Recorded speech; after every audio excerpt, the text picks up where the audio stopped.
You still going on about that, about that, about that, about that, about that, about that, about that, about that, about that. You still going on about that, about that, about that, about that, about that, about that, about that. I'm done. You still going on, you still going on, you still going on, you still going on. I'm Joseph K. I'm Rob Israel. We're still going on about that. Hello, and you're listening to You Still Going On About That with myself, Rob Israel, and Joseph K. And you can find us on iTunes, YouTube, Spotify, Google Play, Castbox, and Podbeam. Please like, subscribe, leave a comment, and share it. Tell your mom about it. And while you're at it, we also have a Facebook page. You Still Going On About That. Again, like it, join it, comment, share it. And thank you and enjoy.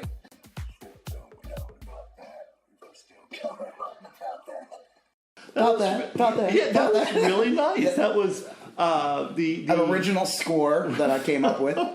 I've been working on it for quite a while. Yeah, well, it shows. I call it the You Still Going On About That Fates. Duel of the... Duel of Fates? Yeah. What's that from? Well, it's... You know what? That is from episode 1, the Star Wars prequel. The first one, the Phantom Menace. What's that? It's the Phantom Menace. What's a Phantom Menace? That's what I said when I first read the title of the movie, when they announced Star Wars, when we were all looking forward to it. And then, I guess around the winter of '99, they released the title of the movie. Well, the movie came out in May. So May we're entering the 20th anniversary of Episode 1. 20th anniversary. Wow. And what's crazy about that was that when Episode 1 came out, it marked 17 years since Return of the Jedi. Since Return of the Jedi. And that felt like a lifetime. Well, and 20 years has flown by, and you know what I mean? Like the gap between is longer now. It's crazy when you think about it. It is crazy. I remember we had talked earlier. This is not a good movie. Yeah, Phantom Menace. Well, it's funny. Yeah, it's not a good movie. It's not the movie we deserved or wanted or asked for. I mean, we did ask for it. We asked for it. Oh, yeah. We got it. We did. We asked. We said, please. Well, previously, we had talked earlier today, and I remember we said that there had been kind of this drought. But there were those re-releases, this drought of Star Wars stuff. Right. There was you had, the 3 movies, Return of the Jedi, and then, and I was 5 when Return of the Jedi came out. Or I was maybe 6 that year. I remember seeing in a theater, waiting online, seeing Return of the Jedi in a theater. I remember seeing Empire in a theater. Yes. I think I saw a re-release of Empire, so I might have saw it in 81 or something. I was a little, maybe 3 or 4. Star Wars I didn't see actually until it was on cable. Wow. In 84. Okay. My reference to Star Wars was... one of those books, those children's books, not a golden book, but one of those, and they would have photos. And I remember one of the famous ones was Biggs. Luke's friend, right. He's not in the fucking. They cut him out.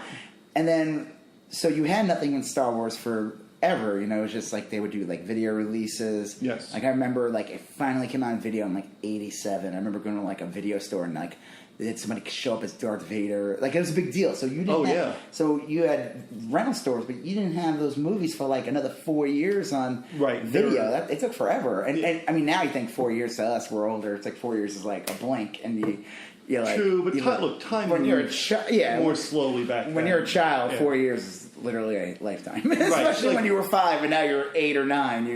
And look, those movies came during a time, the original trilogy, in which there weren't a million other things to distract you're not getting inundated by... Right. I mean, there were a lot of other things.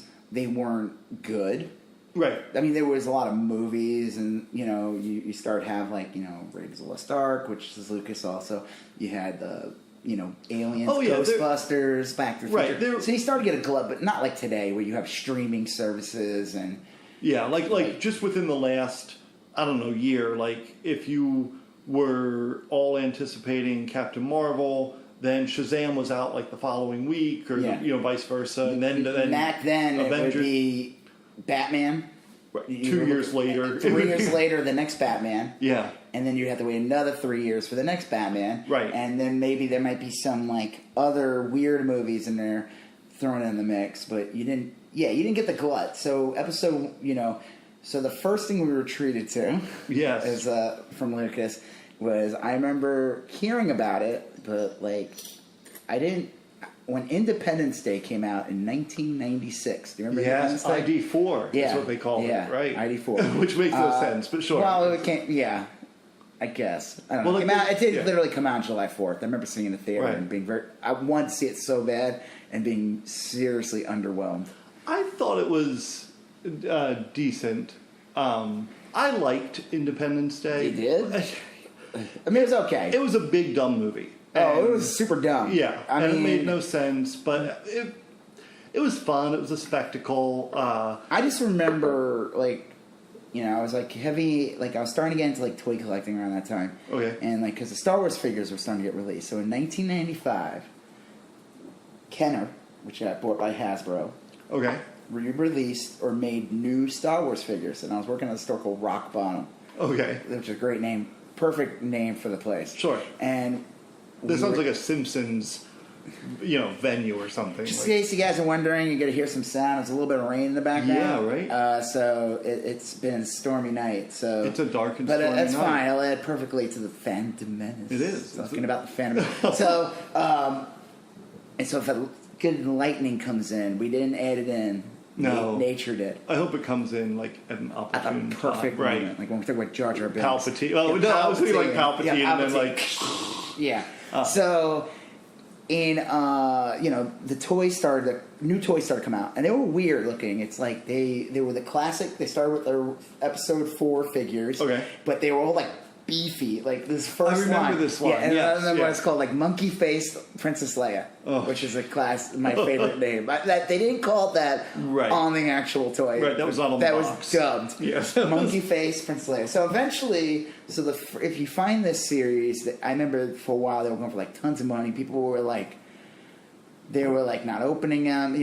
People forget the reason why the originals are worth something is because everyone played with them and destroyed them and ruined them. And so if you got one that's sealed, I have like boxes filled with like figures with arms missing and snapped lightsabers and So the toys started to come out, so there was like a build up, and it was all intentional. Like they released like a THX videotape set. Okay. I still have this one. It's actually pretty cool. It's like in a wide box. And this is like the last release of the original version of the trilogy. Where, so then when ID4 came out, see, I saw it I saw it at the theater. Okay. But I didn't see the trailer attached to it. The theater I went to didn't have it. Other theater, someone else told me about it, and so they said they saw the trailer for the special editions of the original trilogy that was coming out. And so eventually I got to see the trailer, and they started showing like effects, and like they showed like the Jabba singing that was cut out. Jabba in the spaceport at Mos Eisley. Yeah, right. Which you can find the original scene with the original actor. Oh, okay. The guy is like some British guy, and I think he's in the movie Time Bandits. Oh, okay. And I swear he's wearing the same outfit in this scene, and he's wearing in Time Bandits.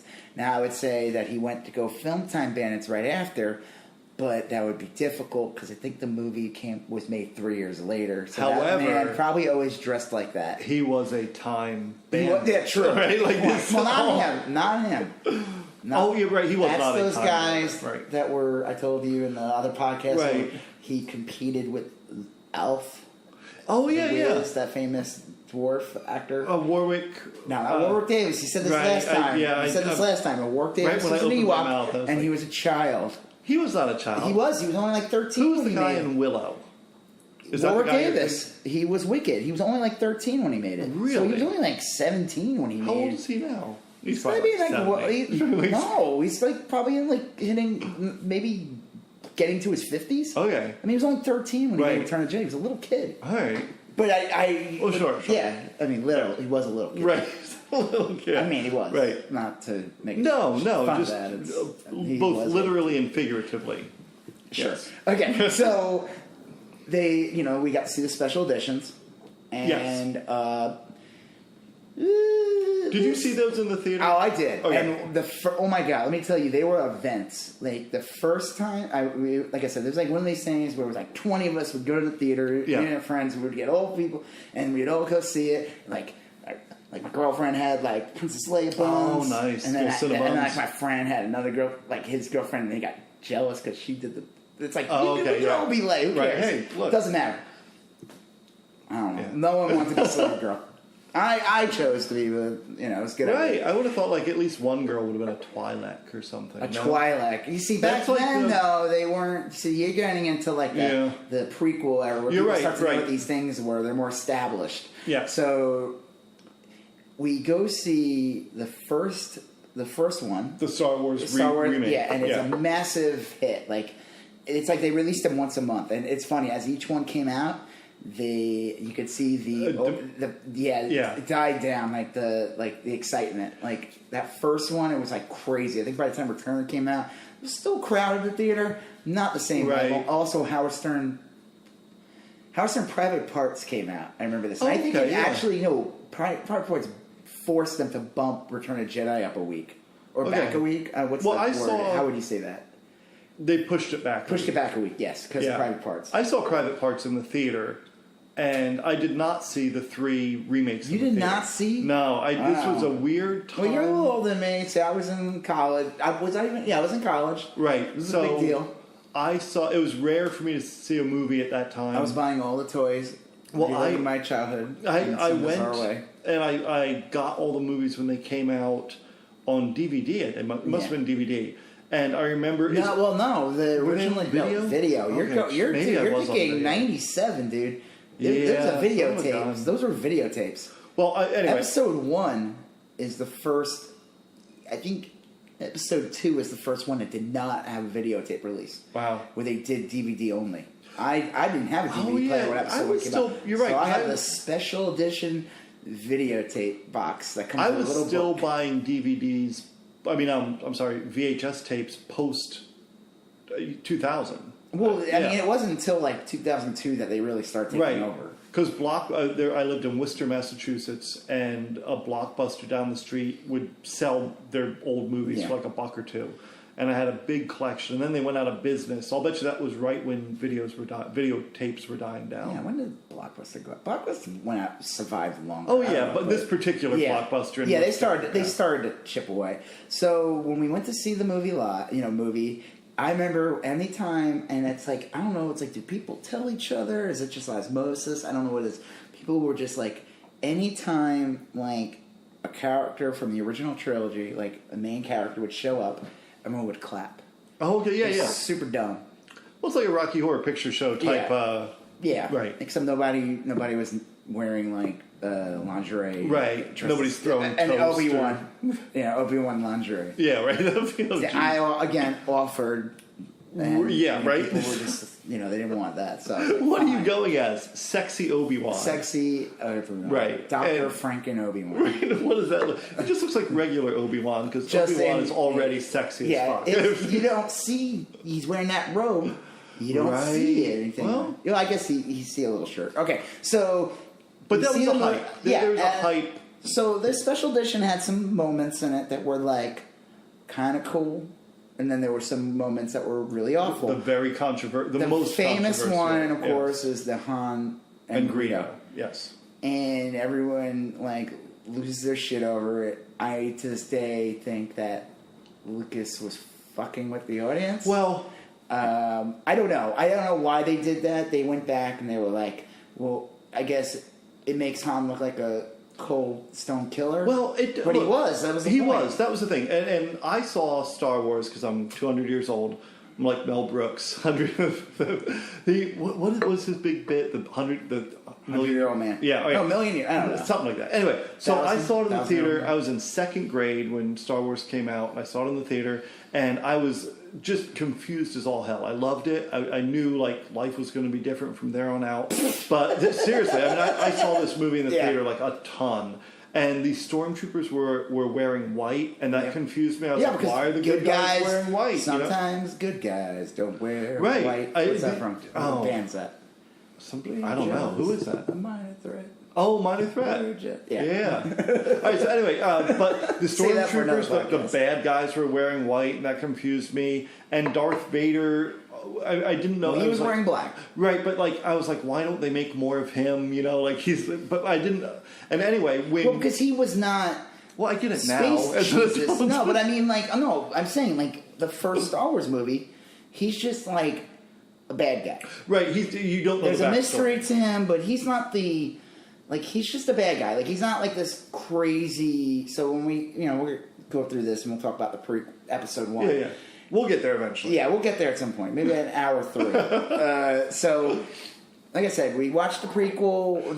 We watched the special edition, and we got to see all the. There was big explosions. The Jabba scene was also really bad. It looked like shit. It did, but I remember also. I'm going to jump back to the Han Solo thing in a second, but I remember loving. At least getting to see it. You mean the original? Yeah. Well, no, when they did the remake, when Jabba came to the spaceport, and I was like, wow, in my head, I dreamed about like what that would have looked like. But anyway, with the hand stuff, I remember as a kid thinking like, this guy's dangerous, and he's a bad guy, and that was the point, though. That was the whole point. Yeah. So when they made it so that Greedo shot first and Han only retaliated, it really you're not going to get the same. They messed that up. I mean, maybe Lucas did. I mean, the only thing I can say is like, he's still badass because he killed them, but he's really just doing self-defense. And it doesn't even look good. It doesn't look like Greedo shooting first. It just looks like they added a light, and they did something weird to Han where they make him twitch a little. Yeah. It just looks terrible. And honestly, it didn't ruin it for me though. I don't care. I don't give a shit. Like, I'm not like... I like the big boom boom that they added to the Death Star. That was amazing. And I love the spaceships when they're flying in. They added that. Like the Battle of Yavin is like more... Yes, more ships. And more elaborate. Yeah, it just looks more grander. I like that one scene in the Death Star when like Han is like running in and he walks into a room, and I guess in the original version when he walks into the room he sees like 4 stormtroopers and he's like runs away. But in this version he walks in the room and it makes sense because it's a Death Star. There's 1,000 stormtroopers. I don't remember that, but that would have been this cool. This is in a special edition, and it's awesome. And you see him running. That was like one of those cool things. And I remember in the special edition too. And going back to that lame Jabba scene. Because it made no sense. Even just like, it looked like shit. They actually went back and did another special edition where when they released it on DVD in 2004, before Episode 3 came out, they put in the new Jabba from Episode 1 in there. So it looked better. Significantly looks a million times better. Well... It doesn't make sense that Jabba would personally show up at the space. Well, the original version, it's just some fat dude, and they cut it out of the movie. Yeah. People like have these like grand ideas about like when they made these films. They had all these ideas. They might have had some ideas sketched out. Oh yeah. But I don't know. There's theories that they said they wanted to have Jabba be like a Ray Harryhausen, like stop motion, kind of like when they're playing that board game. Right, the chess. Like Jabba would have been like something like that. And I'm like, really, would he? Like a Snoke. What? Like a Snoke. What do you mean? Well, like Snoke. No, not a hologram. He would be there. He would he would just be stop motion. Stop motion, like those creatures were. Right. They were stop motion. But I'm like, was he? I mean.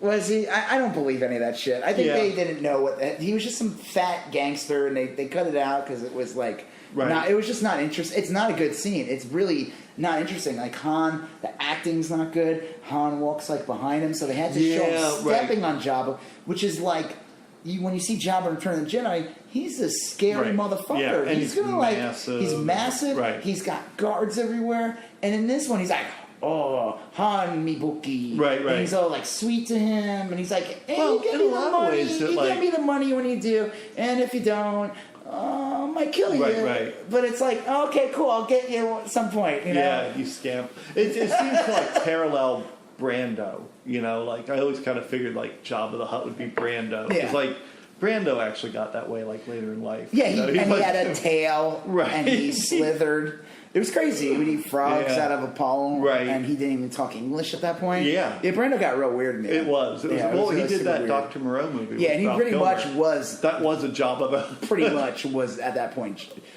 peak Jabba Brando. Right. Yeah. Okay. So... then Empire had some good moments, like they added the snow monster in, and they did a good job. It's funny, I almost enjoyed that they decided instead of doing CGI on that, they just had a really good costume for the snow monster, how they did it, and that's probably one of the best scenes.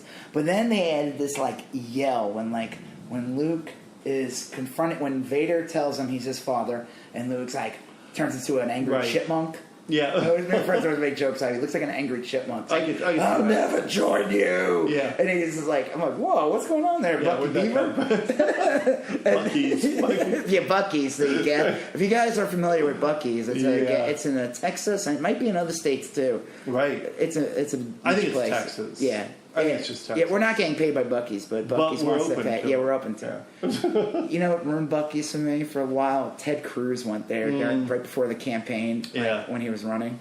Well, when you think of every man shopping at a gas station, I mean, I think Ted Cruz wearing in his full suit. Right. I'm watching the video. I mean, obviously we're not talking about Star Wars here. So Ted Cruz is walking around Bucky's and there's nobody there. And I'm this is complete horseshit. I've been to Bucky's many times, and I've never seen that place empty. Always packed. It is always packed. And who knows, maybe he went there at 4 in the morning. I have no idea. I haven't been there 4 in the morning. But I've been there in the morning, and I've been there at night, and it's just where are these people coming from? I envision Bucky's being packed at 4 in the morning. It probably is. With a different crowd. Yeah, definitely a different crowd. Yeah, definitely a lot of pajamas. Right. Okay, so... A lot more juggalos. But we're just... Where's your Fago? Hey, Ted Cruz, where's your Fago? Whoop, whoop.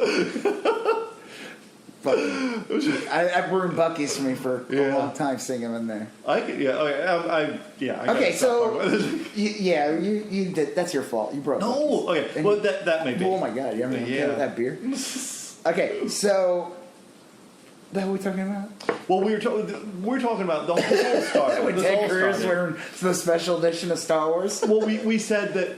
Oh yeah, that's it. The chipmunk face. So he's about to the original version is when Vader's join me, and Luke's he's like, fuck it, I'm just gonna kill myself. Yes. He falls down the pit. Right. It's a great scene. Real poignant scene. Yeah, it's a very important scene. So what do they do in the special edition? They add a weird, bizarre, wimpy Tarzan yell where he's like, ah! and I'm like, why would... So unnecessary. Yeah. It makes no sense. Well, I think... They went back and fixed it in the special edition. They removed that. Well, I'm glad they stopped doing that because you could... I think the temptation for someone like Lucas is to always tinker and to keep adding and taking away and retconning. And well, they didn't have any other content yet either, and they wanted to up thing as well by then. So they were announcing the prequels. That was the main reason why they did the special editions. The prequels are getting made, so they wanted kids that were seeing it to, you can't go. They wanted to train their eyes or something, add new special effects into the old movies, so that when they see the prequels and they're more modern, 1999 versus 1977. Yeah, it's a world of a difference of effects, and so they wanted the audience to be used to it. Right, the CGI. I don't know. So there's some success in those. I know people who they only want to watch the originals, the pure versions. They want to see those black matted lines of the TIE fighters flying by. Right. They want to see that. They don't even want to see it cleaned up. They want everything perfect the way it was, even though, what did we talk about before we started the podcast? That episode Star Wars was not even called Episode 4. Oh, yeah. Until 1981. Yeah. Well, I'll tell you, I remember seeing the original Star Wars, and if I'm wrong, then I'm wrong, but I swear I remember seeing, you could actually see David Prowse's eyes behind the Oh, you talking about the Vader mask? Yes. Probably could, yeah. And I don't know, I don't have, his costume from Episode 4 to 5 is, So the one thing I liked about Rogue One, actually, was that they had to make his costume not look as good. Yeah. So they recreated the Episode 4 costume. Well, I'm not a purist in the sense that like I demand the 1977 I don't copy. give a shit. Yeah, I mean, I guess I like that there are different versions out there, so you can talk about stuff like this, Yeah. so that you can kind of compare them. And There's some things I do like. I do like that in Cloud City and Empire Strikes Back when Lando goes on the loudspeaker and they show the full city and you see people walking around. It made it look grander. Are the effects good? Not really. They're okay. It beats in just like a map painting with like a little train going by. Yeah. It made it grander. They wanted to make it that it was a city. the explosions look much better. The music scene in Return of the Jedi I thought was an amazing number. Oh, the guy's like, that's horrible. That is like, man, that one's pretty bad. Yeah. And again, I liked how they had to they added Boba Fett in that Jabba scene in the first Star Wars movie. Yes, I remember that. And just to where he's just there and it's almost like he stops, looks at the audience, and he's just like, hey, I'm Boba Fett. I'll be seeing you later. I'm not really supposed to be in this. Boba Fett, I know I'm digressing here, but I love Boba Fett. Why? But that's what I'm saying is I love the costume. Yeah, that's it. He's a great costume. He's been so elevated as an important character because the funny, and then we're gonna talk about when we get to talk about episode 1, Darth Maul. Yes, he was. So you're a little older than me, so you might remember this. They marketed the shit out of Boba Fett. I guess when they released the Star Wars Christmas special in 1979, was it 1979? Christmas special? I saw that on TV. Was it 79 or 78?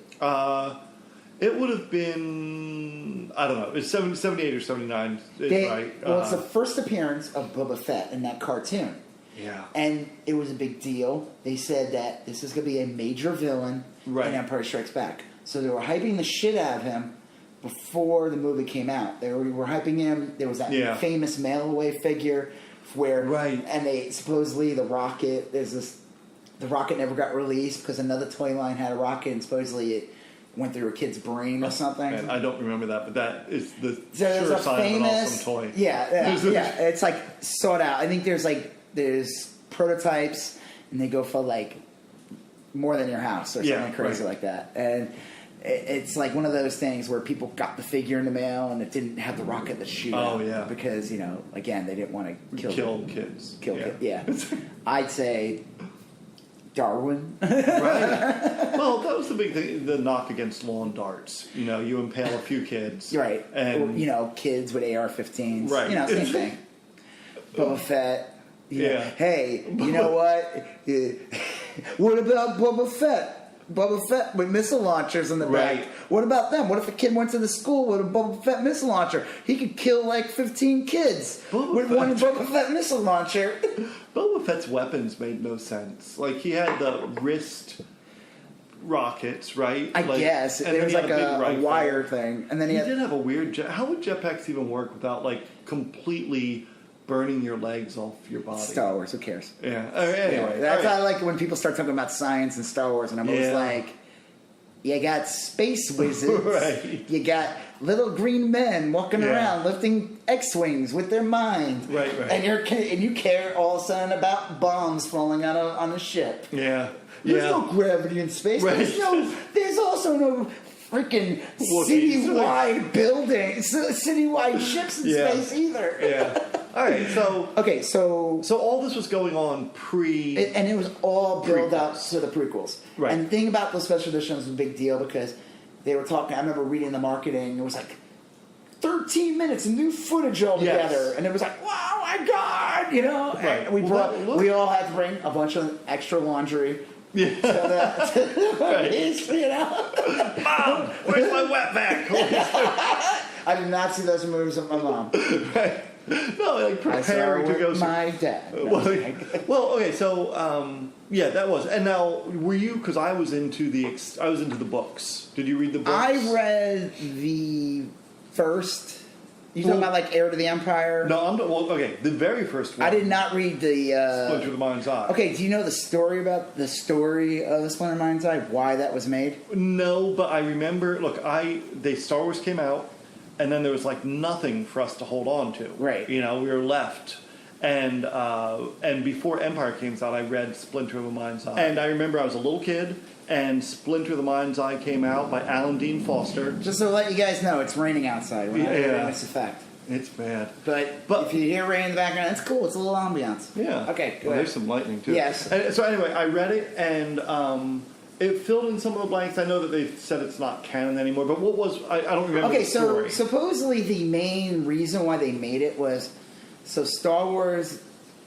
You know, there's like a whole... we could do a podcast on just like the making of the original Star Wars. Oh, yeah. What it took to make it. I think the original only cost like $10 million to make, which... Back in the 70s, I don't know what that would be considered now. It's still a low-budget movie. And what they did with that 10... Was it 10 million? I don't know. I have no idea. It's pretty low. It's pretty low. And they, the studio didn't have a lot of faith with it. And they didn't, like... Well, Lucas had just done American Graffiti, right? Like, that was his big... And THX. Yeah. Which, it's like almost, it's like an art house film. Yes. So, they... Yeah, so the whole idea was that the movie did... okay. Mm-hmm. Back then, they would make sequels, but sequels would usually just be like a crappy low-budget film. Right, yeah. Like, it wouldn't be the same quality of the first one. So Splinter of Mind's Eye, I guess Han Solo's not in it? No, it's just Leia and Luke. Yeah. So, and it's like, supposedly, I never read it, but from when I heard about it, the story is like, it's written in a way where someone said, hey, listen, I need you to write this. It's almost like TV movie like quality. A treatment, yeah. Like, this movie is going to cost half the price of the original Star Wars. There might be like a scene with one ship.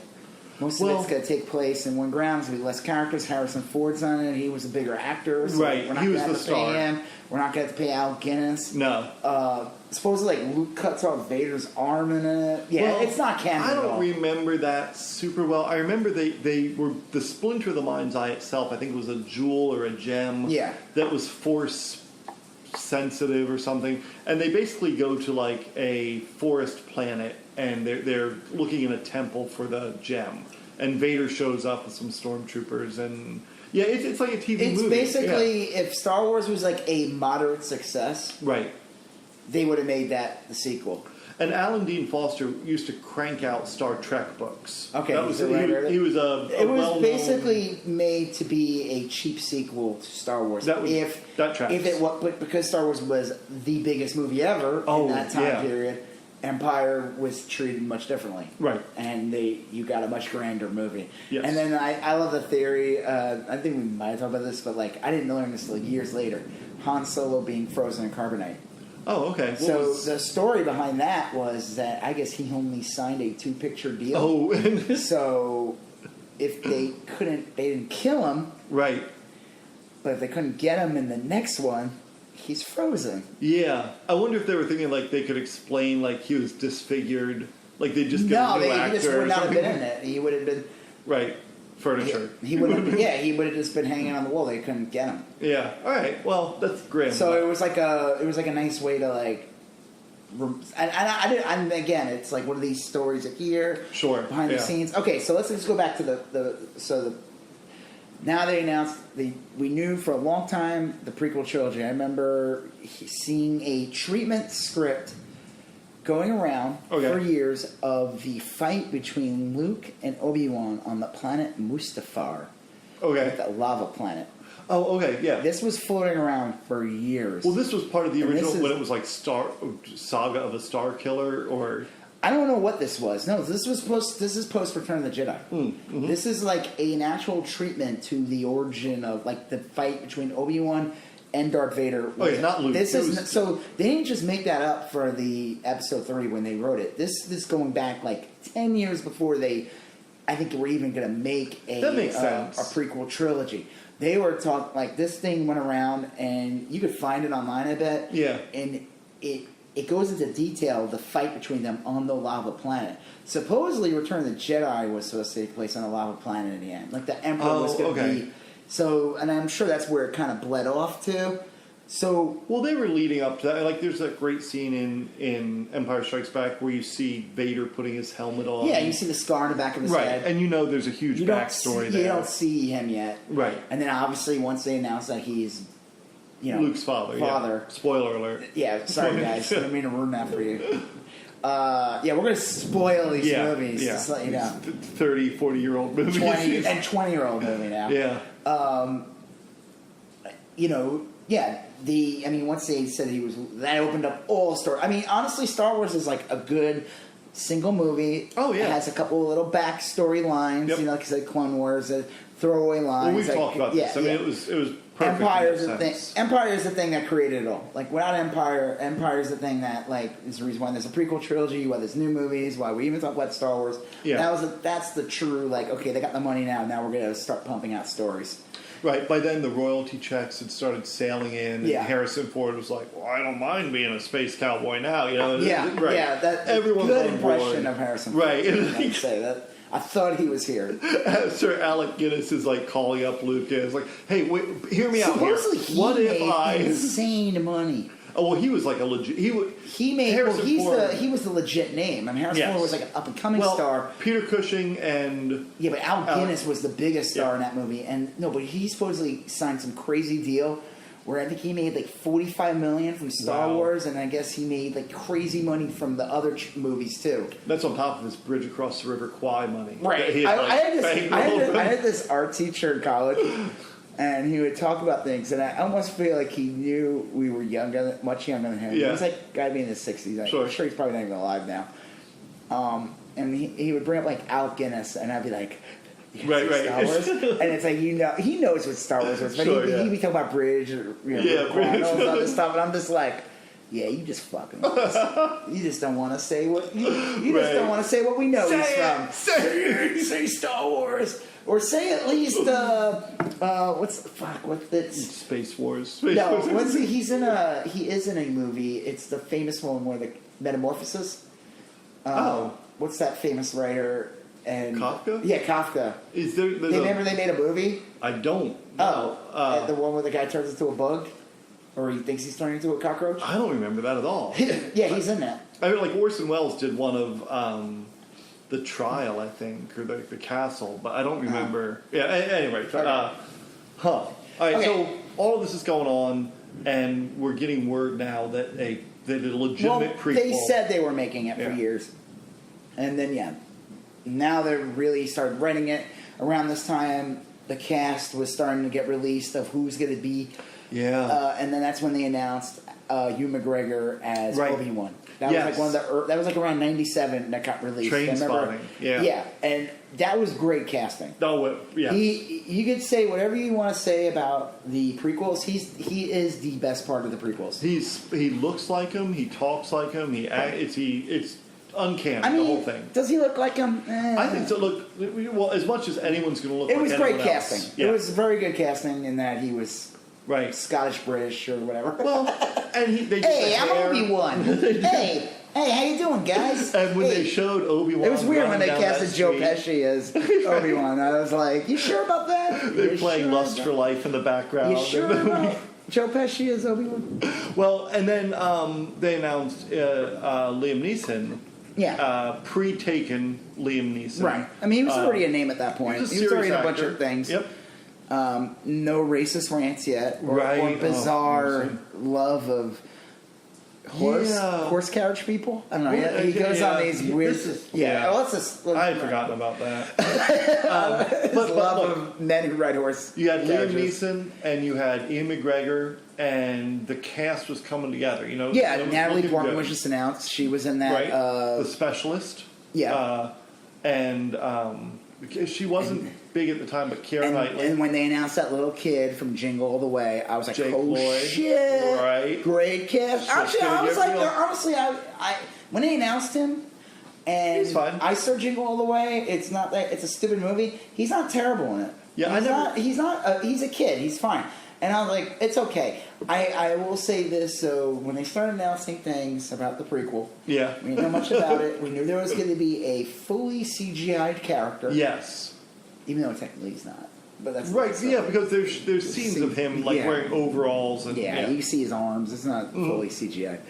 But there are fully CGI characters in the movie, like Watto. Yeah, and aren't the Gungans mostly just CGI? Pretty much. I mean, all the robots. I mean, there's a lot more practical effects in episode 1 Then they want to admit, and then yeah. 2 and 3.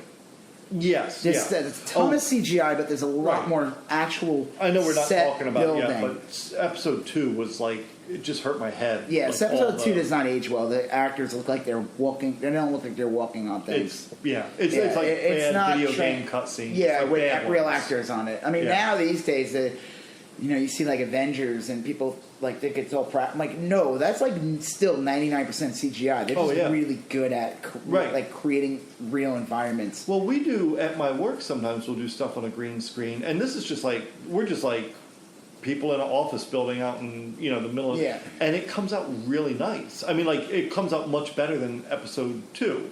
We're not yet Avengers quality. How about the what's the Tommy Wiseau movie? Is it Oh, better than the that? Room. The Room? Yeah. Is it better than The Room? Yeah. I would think so. Yeah, I think we're better than The Room. Good. That's it. But yeah, and then you put that in your testimonial. yeah, We're better than The Room. better than The Room. Hey guys, this is what they know. But then, okay, so, and this is all, I remember I first heard about this, I worked at a clinic, a mental health clinic, and the guy that helped me run the place, I was the manager, the director of the program, and my co-manager, whatever, he also worked at a movie theater. And I was always like, why do you work in a movie theater? It's a real job, But he got to see all these movies for Something free. wrong with working in a movie theater. He loved it. He said it'll work. I mean, he moved out of Worcester eventually, but he'd see all the movies before they came out. He worked one night a week, and anyway, he kept telling me about like rumors he was hearing from the movie people about episode 1 coming out. And I was What like, year is this? Well, it had to have been 98, right? Okay. Like because it was coming out imminently. It wasn't. It was coming out in 99 May. Right. Well, it came out on my birthday, May 19th, Ooh, 1999. happy birthday. Well, a lot of them have come out on my birthday for whatever reason. Yeah. That's how I got to see Empire Strikes Back at 10 in the morning when it was released, because for my birthday I asked to take the day off school, and my mom let me. So. Oh, nice. Yeah, it was really nice. Yeah. Bad mom though for I don't taking know, your man. education for. I used to light it up in school. I was really as a Light kid. it up? Well, Like a joint? No, not at all. Oh, Like, okay. I was gonna say, I'm like, that's kind of young. Yeah, I don't know.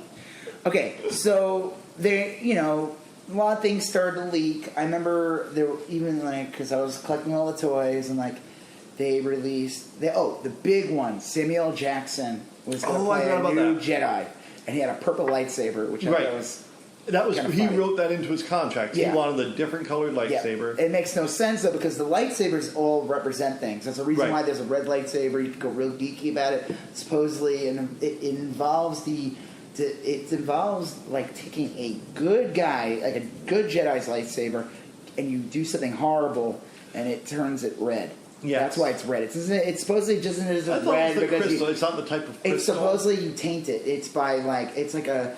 They did a comic recently, Vader's and he had to he did something to a lightsaber. It's like you have to murder a Jedi, and Wow. then you and it's kind of cool. It gives a little more story to it, Sure. why it's red, and it's like The so blood it of really a is Jedi. a Sith. Sure, Sith. yeah. And what I love about the word Sith is that it never appears once in the original trilogy. Really? You don't ever hear the word Sith in the original trilogy. I could be wrong. What about that?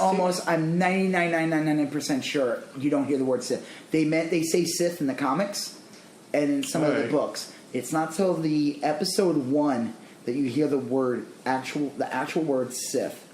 Because look, and we talked about this too. When Star Wars came out, there was a ton of ancillary material that had nothing to do with the film. Yeah. And that may be true.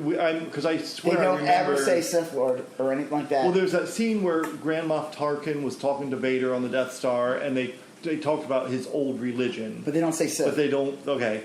And I know I saw maybe it was a card or in a book where Vader was the Lord of the It's Sith. possible now on the side stuff they did. Because remember, even Return of the Jedi, they don't say the word Ewok once. Right, yeah, you've told me But that I'm just before. saying, in the original trilogy, they don't say the word Sith. Oh, yeah, I'll and then I believe would that. hear about that. I remember hearing about the word Sith from somebody. Yeah. And I was like, what the fuck is that? They don't say that in the movies. I Well, never when heard do they that. say always? Is that episode? It's episode 1 when you where actually start saying the word Sith. And that's where we hear about the rule of 2? Something like that, yeah. Okay. Yeah. Yeah.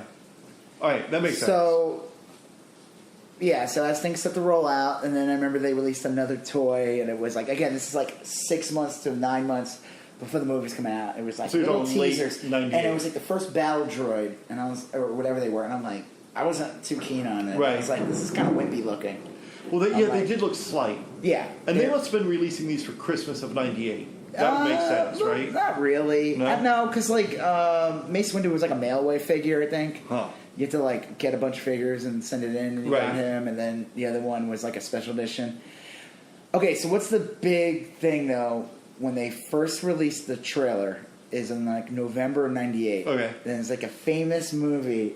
It's only famous because meet Brad Pitt, meet Joe Black. Meet Joe Black, which was terrible. And people went. It did well in the theater based on the fact that it was the movie that would have the episode 1 teaser trailer. Yeah. People paid full money to see it, watch the trailer, and they went home after. Yeah, I could see that. They didn't even watch the movie. I don't remember that. Now, yeah, that was. I remember seeing that on the news, and people were talking about how it made like $6 million more something crazy. Where people were. I mean, you could have watched it online at that point. QuickTime was already a thing. Like you didn't have YouTube yet, but if you had, I always had Ethernet cable. I Right. came in later though. I started having internet around 96, 97, but we always had like Ethernet. I'm sure by today's comparison, it's slow as shit, but. Okay, so Joe Black did well because of the trailer. And, okay, so we watched the trailer, and the trailer shows just like a lot of the other new Star Wars movies, where you just see like very vague imagery. It starts up very slow, and you see like these creatures walking in like a swamp, and it looks very dark. Oh, I remember this. Really yeah, cool. And then you see like goes Tatooine, and you see the little kid who's Anakin running. Right. And then you see, like, for a second, Jar Jar, just for a second, and you're like, what the fuck is that? Right. You see Obi-Wan, you see Qui-Gon. Right. I think you might see you see Darth Maul. I think he does the 2 lightsaber. Yes, Darth Maul was like the big... And he does the double lightsaber, because it wasn't anything like that before. No, it was always just one. We didn't have 2 before. Right. Ooh. Well, it's like twice as awesome. Yeah, it's like, you like lightsabers? I got your lightsaber. Yeah, here you go, buddy. Well, was this the one where there's that great scene where you saw Jake Lloyd and then his shadow on the desert? That's a poster. Yeah, okay. That's the teaser poster. That's an amazing image. Yeah. And okay, so when they announced, I remember reading about the plot to episode 1. They were talking about like how Anakin's a slave, right? And I was like, oh, that's kind of cool. I like that because it makes it like his past is kind of fucked up. Yeah, he doesn't have a good childhood. But then you go to the movie and he's this 9-year-old kid, and his life's not that bad actually. No, he's fucking building a robot. He's got a freaking pod in the back. Right. Yeah, his slave master's like kind of a douchebag, but he seems like a total pushover. I mean, he's like a flying moth. He is. He's like a little flying pig, man. Right. And he's just like, yeah, Watto, I got you. And I'm just like, dude, this guy lives better than most people do. Yeah, I mean, if you compared like Jake Lloyd's life in episode 1 to Rey's life in the new series. I was just comparing to people in real life. Yeah, there's people living in poverty that like would. It wasn't roots. They would trade. They would gladly be a slave, right? Or whatever technically he's a slave on. Well, he gets to have a mom, and he gets to live in a house. Yeah, they were living in a freaking house. They weren't like. I'm sorry, when you hear slave, you think chains. You think treated like shit. They're dirty. Like. And I was like, okay, that makes sense. It's like you're adding. There's this like, okay, he had a fucked up life. It makes sense that like, he would. He's got a shitty life already from the get go. So he's gonna like, and if he's kind of damaged already. So even if he's saved, it's like he was like abused as a child. You know what I mean, like that. Like no, but look, he touchy Watto or anything like that. No one. Anakin, come here. I gotta. He was forced to pod race, which was like a little. He seemed to like it though. Yeah, but he went wizards and like it's super dumb. It's not. It doesn't. Well, do you remember that? I know we're jumping ahead here, but that pod race scene was like a half hour long. Well, there's some things about episode 1 I like and some things I don't. Okay, so we'll just jump to it. Okay, so the trailer came out, and then other trailers started to come out, and more things. We started to learn more things. And I remember what was the big thing? People waiting online months in advance for the movie. People waiting to see the movie. Yeah. Like waiting 2 months. Yeah. No, yeah, I was like, so you don't work? You don't... Yeah, that was an odd... Like, people literally... Supposedly people were waiting. Now, I was like, okay, I did go buy the tickets, like, a week before. Yeah. For all my friends and stuff. Like, I didn't wait online. I just went to say, right. Here, I'm going to buy 10 tickets or whatever. I remember seeing it, not opening night or anything. I remember seeing it very early and not really having a huge problem seeing it, you know. But yeah, there were people like... Okay, I started opening night because I had to. I was like, we're going to see this. But so I already read something online like a year before the movie came out. Okay. And it was like a leaked... a script or something? Yeah, it was like a very good synopsis. And I remember reading it, and I was like, okay, I know most of the stuff on the internet's bullshit. Right. And I just remember reading Gungans and... Misa. Yeah, like, and like... you had page one. Jar Jar Binks. A trade dispute is broken, and you're like, oh, Jar Jar Binks. What's that? Boss Nass? Oh, yeah. He's like... and like... 8 Watto, pages on tax policy. Yeah, no, none of that, actually. Surprisingly, none of that was in that. Like, the really boring Trade Federation stuff. Like, none of that was in this. It just, like, I was like, oh, like, it wasn't terrible, but it wasn't, like, what I was hoping to see. Right. Like I said, I think the biggest flaw of the movie was to have Anakin be, like, 8 or 9. No, he's like 9. He's supposed to be 9 or 10 years old. And I think that's the big mistake right there. You would have started him at, like, 16, 17? I think he should have been at least 14 or 15. Yeah. I think that would have solved a lot I think he would have, like, it would have made it more interesting. You would have had a better actor, or not better, like a better... Kid was fine, but... Here's the problem with the movie, though.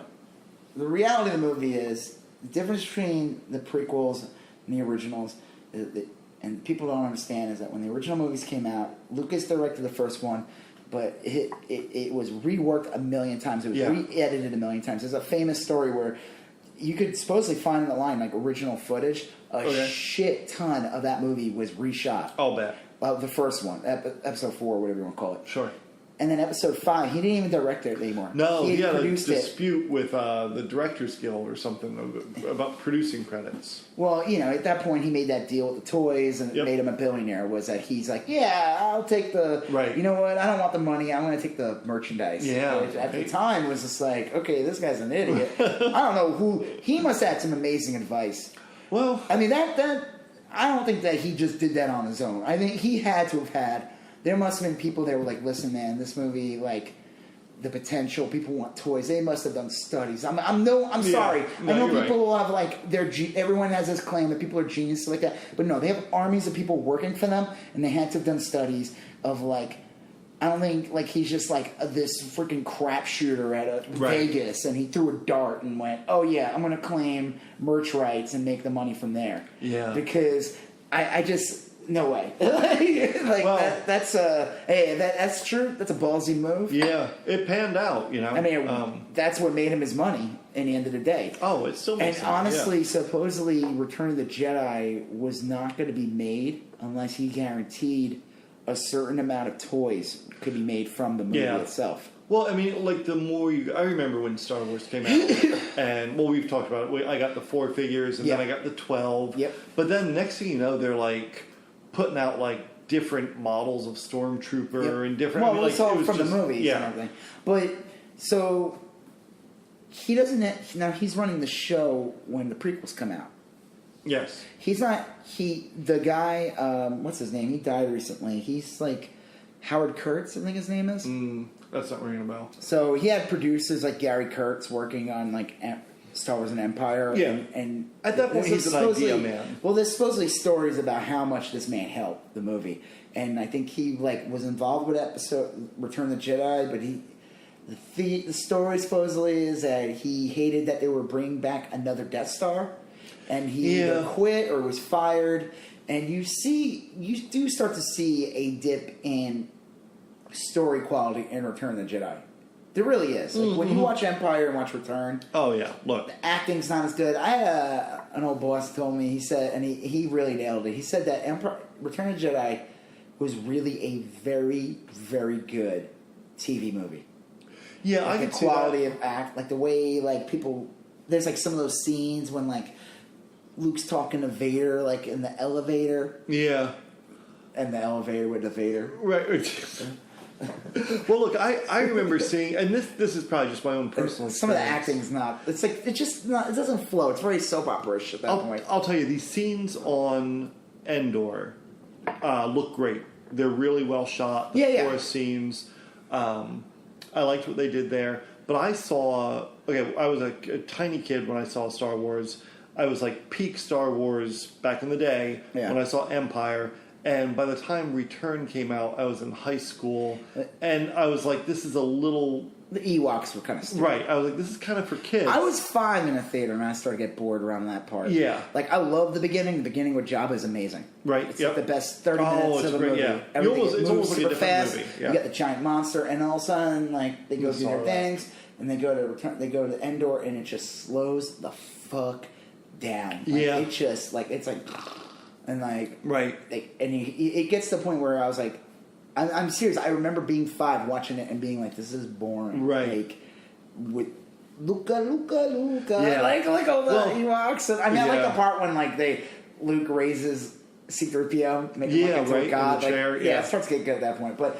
Like I said, you start to see that because he doesn't have those advisors anymore or those people, and you can see that he's starting to steer the ship alone. And it's not to say that he's this horrible person, but it just goes to show that sometimes, especially when you're working on something huge like this, it's good to have people with a vision that could help guide you or give you, who knows. You want to surround yourself with supportive, positive people to kind of keep. But you also need people that'll tell you, like, look, no. Who knows? I mean, we weren't there. We don't know what like. Who knows? Maybe he could have been like a total. He couldn't work with him or something to the point where they were like killing each other. Yeah. But when you see episode 1, you watch the movie, you see that it's almost like what he probably wanted to make originally with the first movie before they edited the shit out of it. That's episode 1, and we talked about this. I think in our Star Wars 1 when I said there's that the original script. Yeah. And they made the graphic novel. Right. Or the comic series, and I was buying it from Dark Horse. It was called the original, like Starkill, whatever. Right. And Saga of the Starkiller. Yeah, and it's insane. It's the most bizarre, like, everything is like, you see the Star Wars stuff in there, but it's out of order. Right. So then you watch, then I'm like, I'm reading the comic, and like I said, there's scenes that are in episode 1. There's, like, direct scenes. They're in episode 1 that are in this. So he literally... I remember they were showing video of him, like, taking his pencil and writing up some bullshit. He took, like, old shit. He went into his archive of old shit and old ideas that he had. And he's like, well, I run this fucking shit, this $1 billion show, and I'm going to make it the way I want to.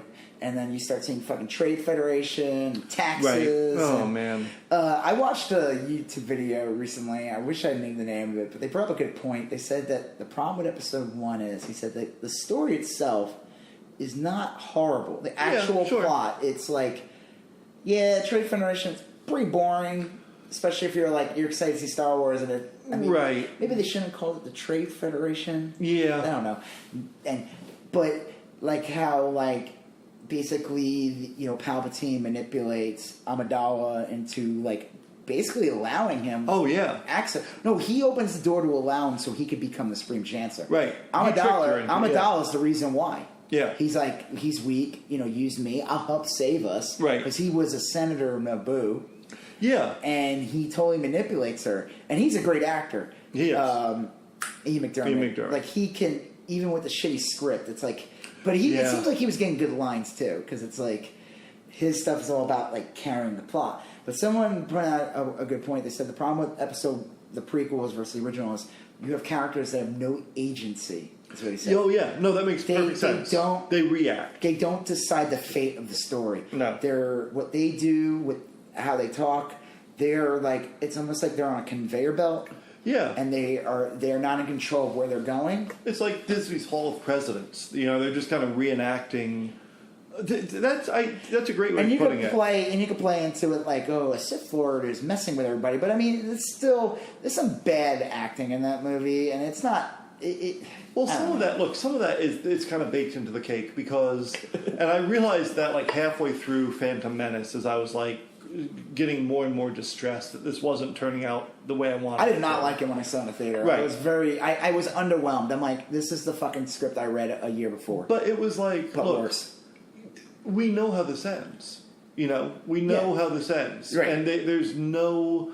It's like video games back when they used to be on. They call it on rails, where you just like at the Haunted Mansion, where you're in a cart and they drag you through this series of dioramas and you watch them, and it's like real boring, you know, because like I mean, you know the first time might be a little scary. Yeah, look, there's some. But by the second one, you're gonna be like, oh, this is the part where the monster jumps out at me. Yes, this is the part where the monster hops in my seat, you know, and it's a reflection or whatever. And but that's the problem is we know how it ends. We know what's going to happen to little Jake Lloyd. We know what's going to happen. Well, like I said, I just think it was like there were so many bizarre decisions they made with the movie. Yeah.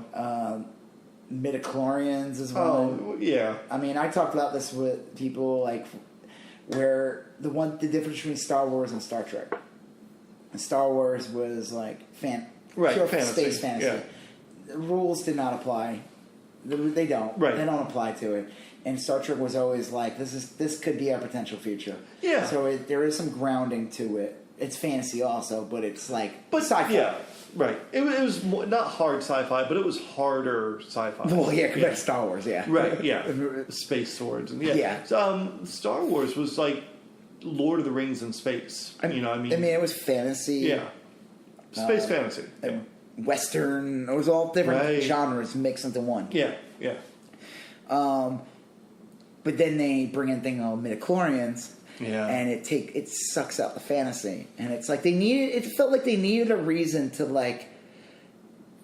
And I remember we talked about this, like the toys are released where it's like you could check to see where you fall. Right, and it's like, Jesus, is this being made by Prescott Bush? He was a big eugenics. Yes, right. Yeah. That Prescott Bush is George W. Bush's grandfather.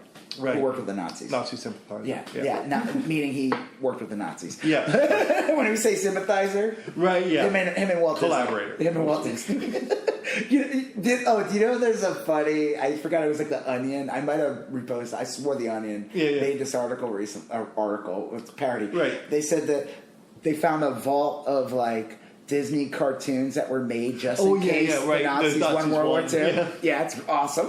And you know what? Honestly, I kind of believe it. Because I've worked in creative stuff, and they would make us work on projects that never saw the light of day. Yeah, I could see that. I could totally see him being like, hey, you know what? Why don't you make one of them Mickey cartoons where he's liking Hitler? Yeah, right? We'll do, instead of Merry Melodies, we'll do like Merry Mangalas or something. Merry Mangalas. Well, that's the Warner Brothers. Right, okay, yeah, I'm sorry. I'm sure they had some in a can ready to go. Spin on just in case there's like you're gonna find a vault of like all these like old cartoons that were like just in case. Yeah. Just in case we lose the war, we got new. Well, okay, so the movie came out, and we were both. It came out. Well, no, yeah, right. Yeah, it did. Eventually, it finally came out. May 19th. Right. Almost 20 years ago. Well, which is insane. I remember, and I know I've told you this before, and I don't remember if it was on one of our early podcasts, but I remember having this overwhelming feeling of dread before that movie came out, thinking that something was going to happen to me before I got to see the new Star Wars. Oh yeah, you mentioned that. Yeah, and isn't that sad? I remember. Yeah, I remember. It's so depressing. I think about that with like some movies. Like I kind of thought that with the Avengers. Endgame. Yeah, right? I really wanted to see that, but that was good. Right, that actually was good. That over delivered. Yeah, but like I remember like going to bed at night and just thinking like, what if? And you're an adult. I'm an adult. You're not a child. No. This is not a little kid. You're a full grown adult, and you're older than me. So you were. You weren't living at home anymore. No, I was like almost 30. I was just graduating college when this movie came out. Yeah, I literally graduated college. I was like the week 29. the movie came out. Yeah, so I had worked full time in like professional jobs for a long time. I was working at a hospital, clinic. You know, I mean, but you had Star Wars to live for. So, regardless of your family and relationships and all those. And people would like talk about stuff, and I'd be like, "Look, I really don't want to do that." There's like a. No, it's my risk my I'm not going to take any risks. Star Wars Episode 1. And it was like, look, this was. Imagine, I can't even put it into words that someone. Well, here's what it is. Imagine you're a kid today, and they tell you, you know what? There's a new Harry Potter coming out. That's what it would be like. I've seen those Harry Potter fans. They have the same type of like zest for or love. Oh yeah, no, I said that. I knew that. It was like the same thing with like Jurassic Park. Like, I work with people who are like 10 years young. No, but I feel like it's people like the same didn't dress up like they didn't dress up as raptors, right? Yeah, which I'm sure some do, but they call it furries or lizards. I don't know what those people are. Cold bloods, right? Reppies. Yeah. Well, okay, so but like clever girl. You went to the movie with a girl who dressed up as Leia. You know. Well, that was for the special edition. Doesn't matter. She just well, she wasn't like fully dressed. She just did her hair. It wasn't like we were like full on. Right. Like. Right. No, but for the prequel, I had a shitty Yoda mask I brought with me. Oh yeah. It was a piece of shit Yoda mask. Cool. For episode 1. I think I wore it for like 1 second. Right. Remember I said when we went to go see Endgame? Oh yeah, Thanos, I really want to wear my Thanos. Right, but we don't live in a cool area. If we lived in like the city where like it would be like-minded people, I totally could have pulled that off. But we live in an area where my kid goes to school here. Yeah. I gotta be somewhat of a normal adult. Right. I mean, yeah. Yeah, no, yeah. We're not like in LA with like artsy types and we can get away with this weird shit. No, I'm wearing a fucking Infinity Gauntlet to a movie. No, I can't. No. Wonder if like one day my kid is going to be like, you know, oh, my dad does a podcast to like her teacher, and they talk about how they have to change their pants when they go to a certain movie. Yeah. What does that mean, Daddy? Father? What does that mean to change your pants when an amazing scene in a movie happens? When you see Thanos on screen and he fights the Hulk. Yeah, right. What does it mean to change your pants, Father? What is a jizz? What is Well, I never said that. We never said the word jizz. No, that's a different conversation. Maybe you have a different podcast. We just say we need to change our pants. Right, yes. You can come up with another reason. Much more civilized. Maybe we pooped our pans or peed our pans. We're not implying that we're like, you know. No, but you're right. This save that one for your other podcast. Community is appreciates a different aspect of culture than perhaps the right. Yeah. So all right. Back to episode 1, the adventures of trading and. Well, you had said earlier. You had said earlier you heard the title, "The Phantom Menace," and you didn't. Well, everyone reacted. They were like, "What?" It just felt very old timey. And then here's the thing about. I had this one friend who was like, he wanted the prequels to look like a movie from the 50s. Oh yeah, because the movies came out in the 70s. He wanted the movie to look like the 50s. And I said, dude, that's not going to happen. He really he wants like fucking ships with you can like see the strings and like a shitty costume. And I'm like, that would have been a bold vision. Yes, that would have been very bold. Right. But I do see some of the, where the ships are sleeker. It makes a little bit of sense in some aspects. Yeah. Because you have a functional democracy. Right, yes. You have a functional society. And when the Empire takes over, things are falling apart. It makes People perfect are sense. not living to their fullest potential. They're probably not allowed to be creative. Right. Industries are being controlled. Everything's to the Empire. So things are not being made to be slick anymore. Yeah. Because you see episode 1, the ships are very slick. Yes, they're very futuristic. There's it looks brighter. Probably the arcs are more appreciated, and then when you get to like Star Wars, you see shit's falling apart. Yeah, and it makes total sense. Things are patched together. It's like there's this orange man that's president. Well, look, I used to teach history, and one of the things we taught was the fall of the Roman Republic and the rise of the Roman Empire.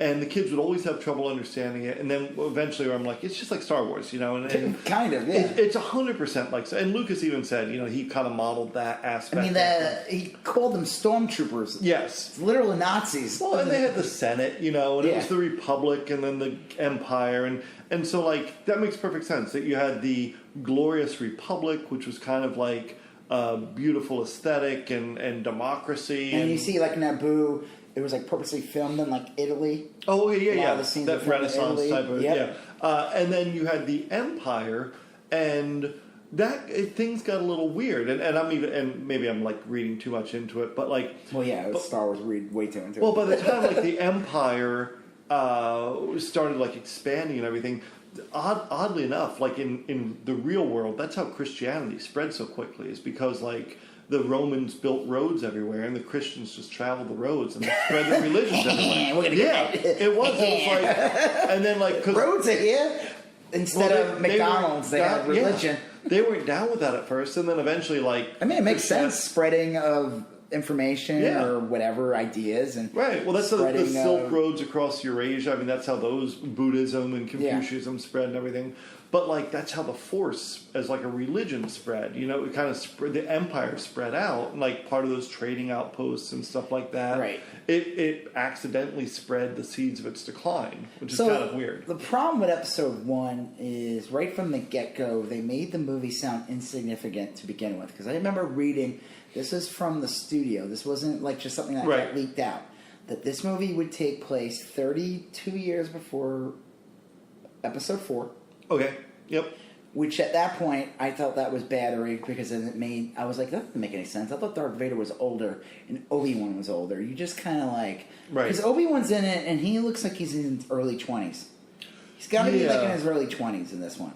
Right. And Anakin's only like 9 or 10. Yeah. So that means that he was only like 40 something when he died, and he just came off so much older. He seemed like he was someone like well into his 50s.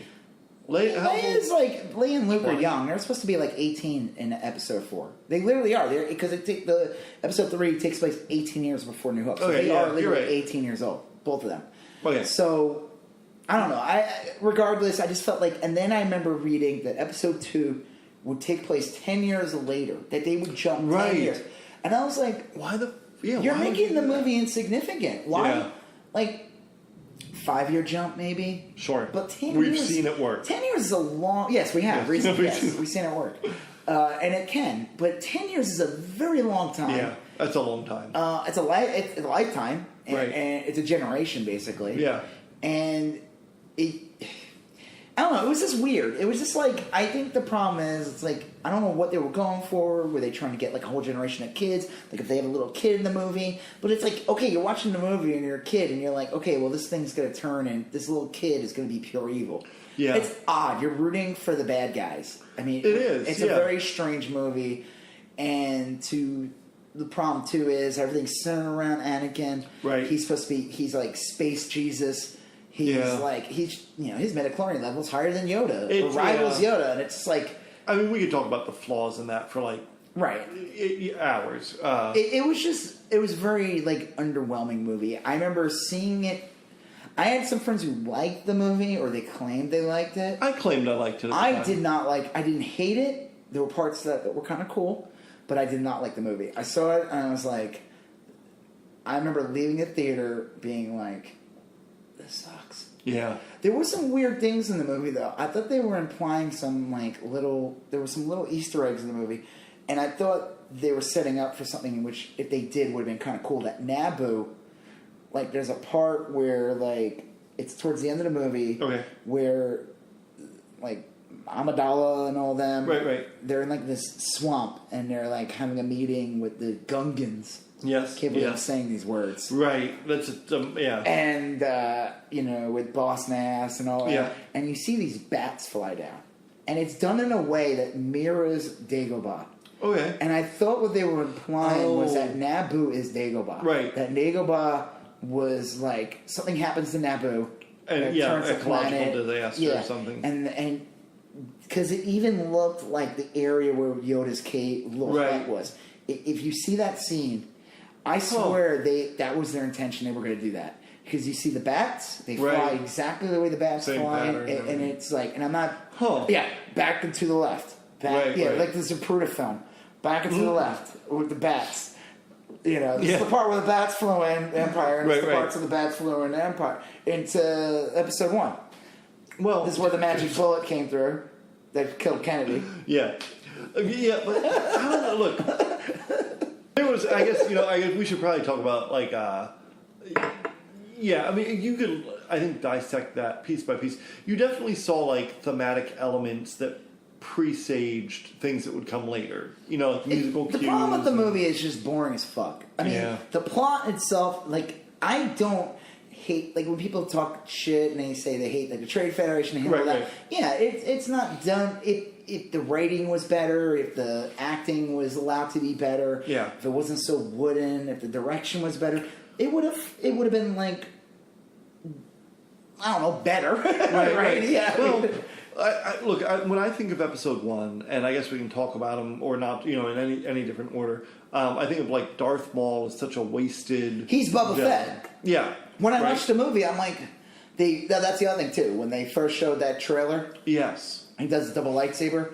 and he looks like fucking Satan. I mean, he's red and black. He looks like pure evil. Yeah. He is like Sith incarnate. I thought he was going to be the Darth Vader for these. I thought he was going to be in all three movies. He should have been in all three movies. Yeah, they clearly. Really fucked that one up. I don't know why. They didn't, like, he could have just been like a protagonist throughout the whole series. You could have your Grievous and your other bad guys.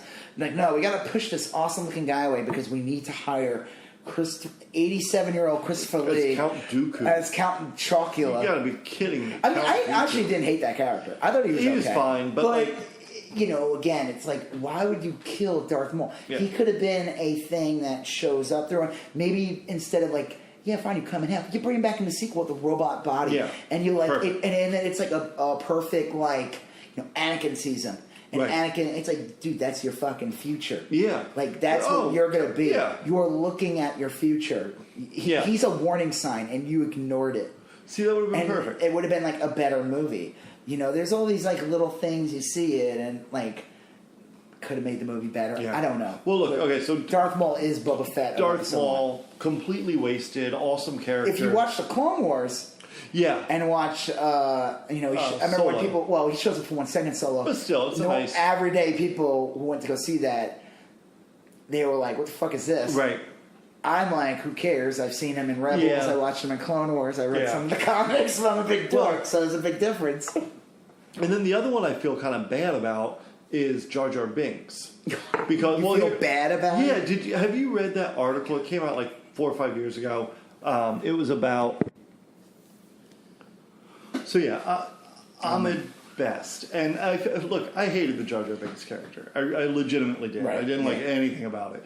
But the guy Ahmed Best, like, he went through a real tough patch after playing Jar Jar Binks. So you know the story about it, right? Okay, so there's some loss. Okay, I highly recommend if anyone has this. Okay. Episode 1, the DVD when it came out. Okay. So I already bought the VHS tape.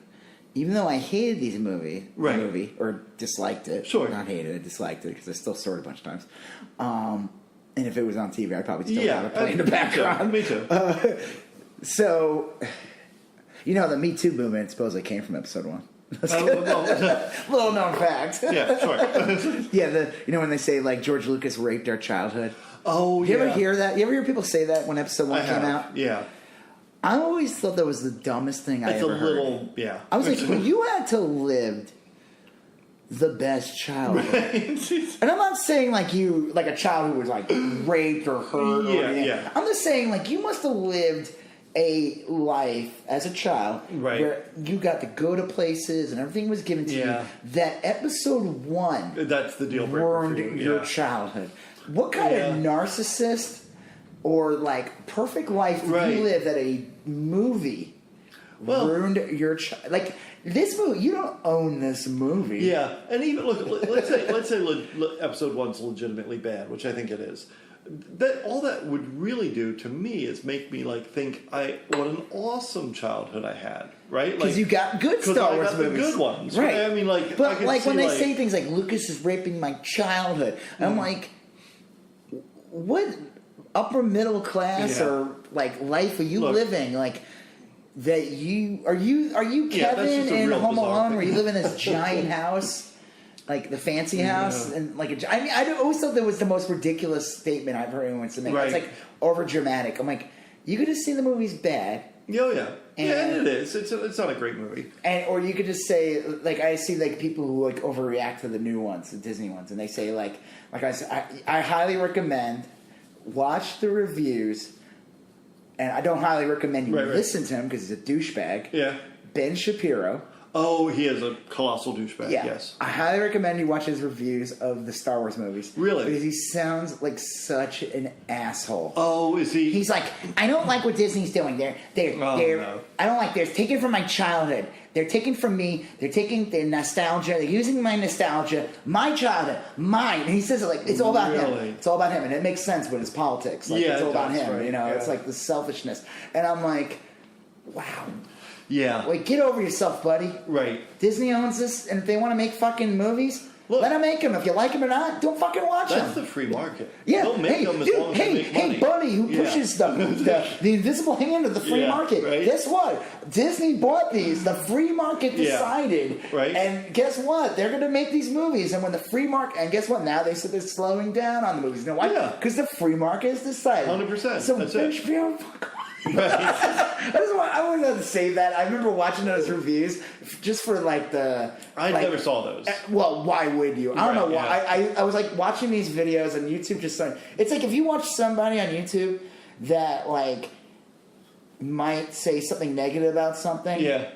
And you don't know where their politics are. It doesn't even matter. Right. All of a sudden, YouTube will be like, oh, you might like this thing from Richard Spencer now. And I'm like, oh my God, no, I wouldn't. What the fuck did I just watch? I just watched a video about like why the girl in Last Jedi wasn't very good. I didn't think that was going to lead to like next thing you know, like you're playing totalitarianism and Nazism. The Proud Boys present the racist frog happy hour. And I'm like, what the fuck is wrong with you, YouTube? Jeez, why do there's so many goddamn Nazis now? YouTube's algorithm is shit. Well, I'll tell you, that's 100% true because like sometimes I'll be like watching YouTube just for like legitimate things. And then the next thing it'll be is like, hey, you might be interested in this. I'm like, what the fuck? I mean, like, what do you? Why would I be interested in this? That has nothing. Why trans people? I'm like, no. I just watched a video about like why this movie is not that good. This has nothing to do with the trans community. What is wrong with YouTube? YouTube is like, I swear, there's something. Their algorithm, they're not Nazis, their algorithm is. Yeah. I hear you. And I've heard that from other people too. They said their algorithm, it's like, it's so easy to like fall down a rabbit hole. Yeah. Because once you like something, or like, or not like it, but you watch something, they'll be like, oh, you must have watched this thing. Right. Why don't we suggest you watch this? Well, that's and you're true. like, dude, I was watching a show where they were interviewing this guy. Yeah. It doesn't mean I want to all of a sudden now become acclimated into it. I'll tell you, sometimes you like put on a YouTube video and you're eating a sandwich and then you like go take a nap, but you don't turn your computer off, and who knows what YouTube's right, because they just were playing over, and you're like, you probably played like Mein Kampf, the musical. And and the next thing you know, you're right, you're watching like Springtime for Hitler, and you're like, wait, what? But not the funny one. But not the good one. The real one. Yes, not the funny one, Mel Brooks one. Right, he's like rolling in. Oh, okay, so anyway, I felt bad for Ahmed Best, because like, here's a guy. Sorry, I went on a tangent. No, look, he from all accounts was a legitimate actor. He was in like Stomp and a few. Well, so and the story is that Lucas is based in San Francisco, and Stomp was playing there. Oh, okay. Supposedly that's where Lucas found him. Oh, sure. Yeah, that makes sense. It's like he's like, hey, right, hey, guy whose career is you're just like a Broadway guy. Yeah, I want to be in a Star Wars movie. Well, that's I need you. Listen. Oh, me? Little old me? I'm going to be in a Star Wars movie? Yeah. You show up the next day on my casting couch. Well, my CGI casting couch. You walk in there, it's a green room. Yeah, it's a green couch. A green squared couch. Then you're watching the video, and all of a sudden you're in a shitty 70s couch. I mean, think about that. Like, well, imagine if you Like, because, you know, you do artwork and everything, and imagine, like, Lucas comes to you and says, I want you to design this character, and you do it, and, like... I mean, listen, if I got paid to make Jar Jar Binks, I would be, like, all over that. I wouldn't care. Right, I mean, like, now, if you're the see, designing is one thing. If you're the actor, your voice, everything about you. Right. I mean, like, your name's attached to it. Well, yeah, and like everyone's showing up for that sweet convention. You're going to destroy your career. Yeah. Like, no one, like, I mean, I'm at best, I think, over the 20-year period. Like, people are starting to appreciate him now. Yeah. I think he had a real sympathetic story. The character, I like, actually do, if you ever watch the Clone Wars, Jar Jar is in those, in a couple episodes. I enjoy those better. Yeah. Because he is like a cartoon character. He's a cartoon and narrative, character. He flows better in it. Like the episodes an episode revolves around and it works. It makes him more interesting. Did some like terrible... Honestly, even he's not the worst part of episode 1. He really isn't. Like, there's things that... No, he isn't. No. The movie is just not good. There's a great... I highly recommend... What about okay, go ahead. Well, there's a lot of things wrong with the movie. He's one element. He's not the reason why episode 1... He's one part of it. He's one part. He does not deserve the brunt of the attacks or the hatred.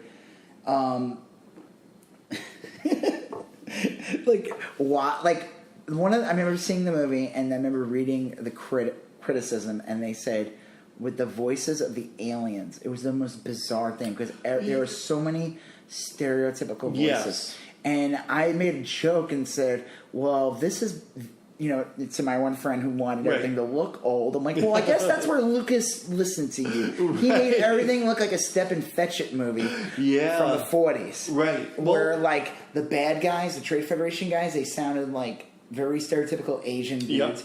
Watto was like a weird Italian Jewish guy, like sleazy, like Watto. Yeah, it was very yeah.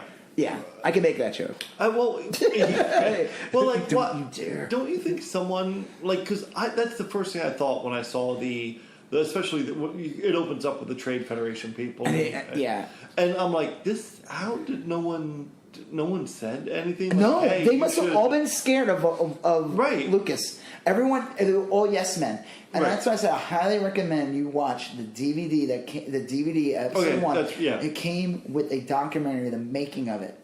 It's amazing because even in the documentary, it's just as long as the movie. It's better than the movie, and in the documentary, it comes with it. It's very honest because it came out like I would say a year before episode 2 came out. So it was already out for a while. It was already panned a lot at that point. Yeah. So people were trying to, they're trying to get everybody excited for episode 2. That's why there's a lot of, they call fan service in episode 2. Right, yeah. Well, look, episode 2 had some great parts. It's not, I would almost say it's worse than episode 1 in some ways. Well, here's the thing. I can remember episode 1's story very well. I don't remember anything about episode 2. Oh, really? I remember it. I remember the horrible love story. Then that's one where they went to the last 20 minutes is the best part of the movie. Once they have the clones show up and I remember the big the not space battle and then the Yoda. Do you remember the marketing for the movie? I don't. With Yoda, when it was revealed that Yoda, he was like a badass Yoda. They literally said Yoda Man in the marketing. Yeah, Yoda Man. I was like. This episode 2 is one where they were all kind of in an arena at the end. Yeah, okay, I do remember that. That's when Mace Windu shows up, right, and dies. No, he doesn't die in that one. He does in 3. All right. It's when he, when he's fighting, right, and he's like absolute power. Yeah, and then like Anakin cuts off his arm, and then he shoots him out, and okay, okay, so so like there's so many things wrong with episode 1, like from. Just the acting, the story. There's a great. I mean, we could go on about it. I highly recommend Red Letter Media's. Oh, he's amazing. Yeah. Plinkett review episode 1. Well, he did this like when YouTube first, like a couple years into YouTube. So the first one's divided up into chapters. Oh, it's great. Yeah, I highly recommend that one. He dissects it really good. He brings up like really good points, and like I said, we could just regurgitate it. I could just tell you my personal feelings when I saw the movie. There's just things I didn't like about it. The guy, because I remember I was teaching English for a while, and I used to want to show the kids those videos, but I couldn't because they're grossly inappropriate. Right, he does some things where he's like, I'm gonna fuck my car, right. And it's like it's a little. He has like a hooker in his basement. But he dissects like narrative problems and cinematic problems. Right. He's very clinical. I mean, you watch it. He says it right from the beginning. In the beginning of the thing, he says like, "I could just trash the kid and Jar Jar Binks." But that's not why these movies are bad. No, he does a master class in like how stories work. And he actually even says like with episode 3 how the movies just get lazier. Right. That he said episode 3 they show like footage of like behind the scenes of George was just drinking coffee, looking at like not even looking at the actors, looking at like the daily screen while it's filming. And he said like the shots are all like cheesy, like they're either walking down a hallway or they're on a couch. Right. And they're talking, and it's like it's straight up soap opera techniques, like simple soap opera. And I'm like, like they crank them out like an hour a day, like in New York. Well, here's the difference between I think like where you and I are coming from and where Red Letter Media Guy is coming from is like Red Letter Media Guy takes a pretty objective, non-emotional look at this and rips it to shreds. I have like a ton of emotion about. Well, because that's why. Okay, so when like Ben Shapiro trashes the new Star Wars movies, and he says Disney's raping my childhood, or Disney's doing this, and I'm like, okay, well, calm the fuck down, buddy. Yeah. I had these movies. I had no expectations for these new movies. I was glad if you like them, no, but I'm talking about the new ones. Oh, the new ones, yeah. I didn't think they were ever going to make them, so I had zero expectations. Regardless, so I don't feel like, regardless of I never felt like the prequels raped my childhood, or the new ones have no effect on me. Is it a brand? I mean, if you're going to attack Star Wars for using nostalgia for selling something, then you might as well attack every single freaking brand that's out there, because every brand uses nostalgia to keep you. They call it cradle to grave marketing. Oh yeah, McDonald's, Coke, all these brands that you grew up with, Kraft, macaroni and cheese, like everything. You're buying them because they've been there since you're ingrained. The brands are there. It's Scotch tape. It's like, so if you're going to attack Disney for selling Star Wars movies, you might as well attack everybody for everything. Everything is based on nostalgia. Right. Everything is based on something I've already seen. Like, I was excited to see the Infinity War movies because I read the Infinity Gauntlet movie. Right. The comics, back 30 years ago. Yeah. 25 years ago, whenever they were made. And so that relied on my nostalgia. So I will say these prequels definitely. I wouldn't say, and I would never say they raped my child because I thought it was an insane thing to say. Yeah. But I will say though, those movies were very, very underwhelming because you had no content. You had zero content.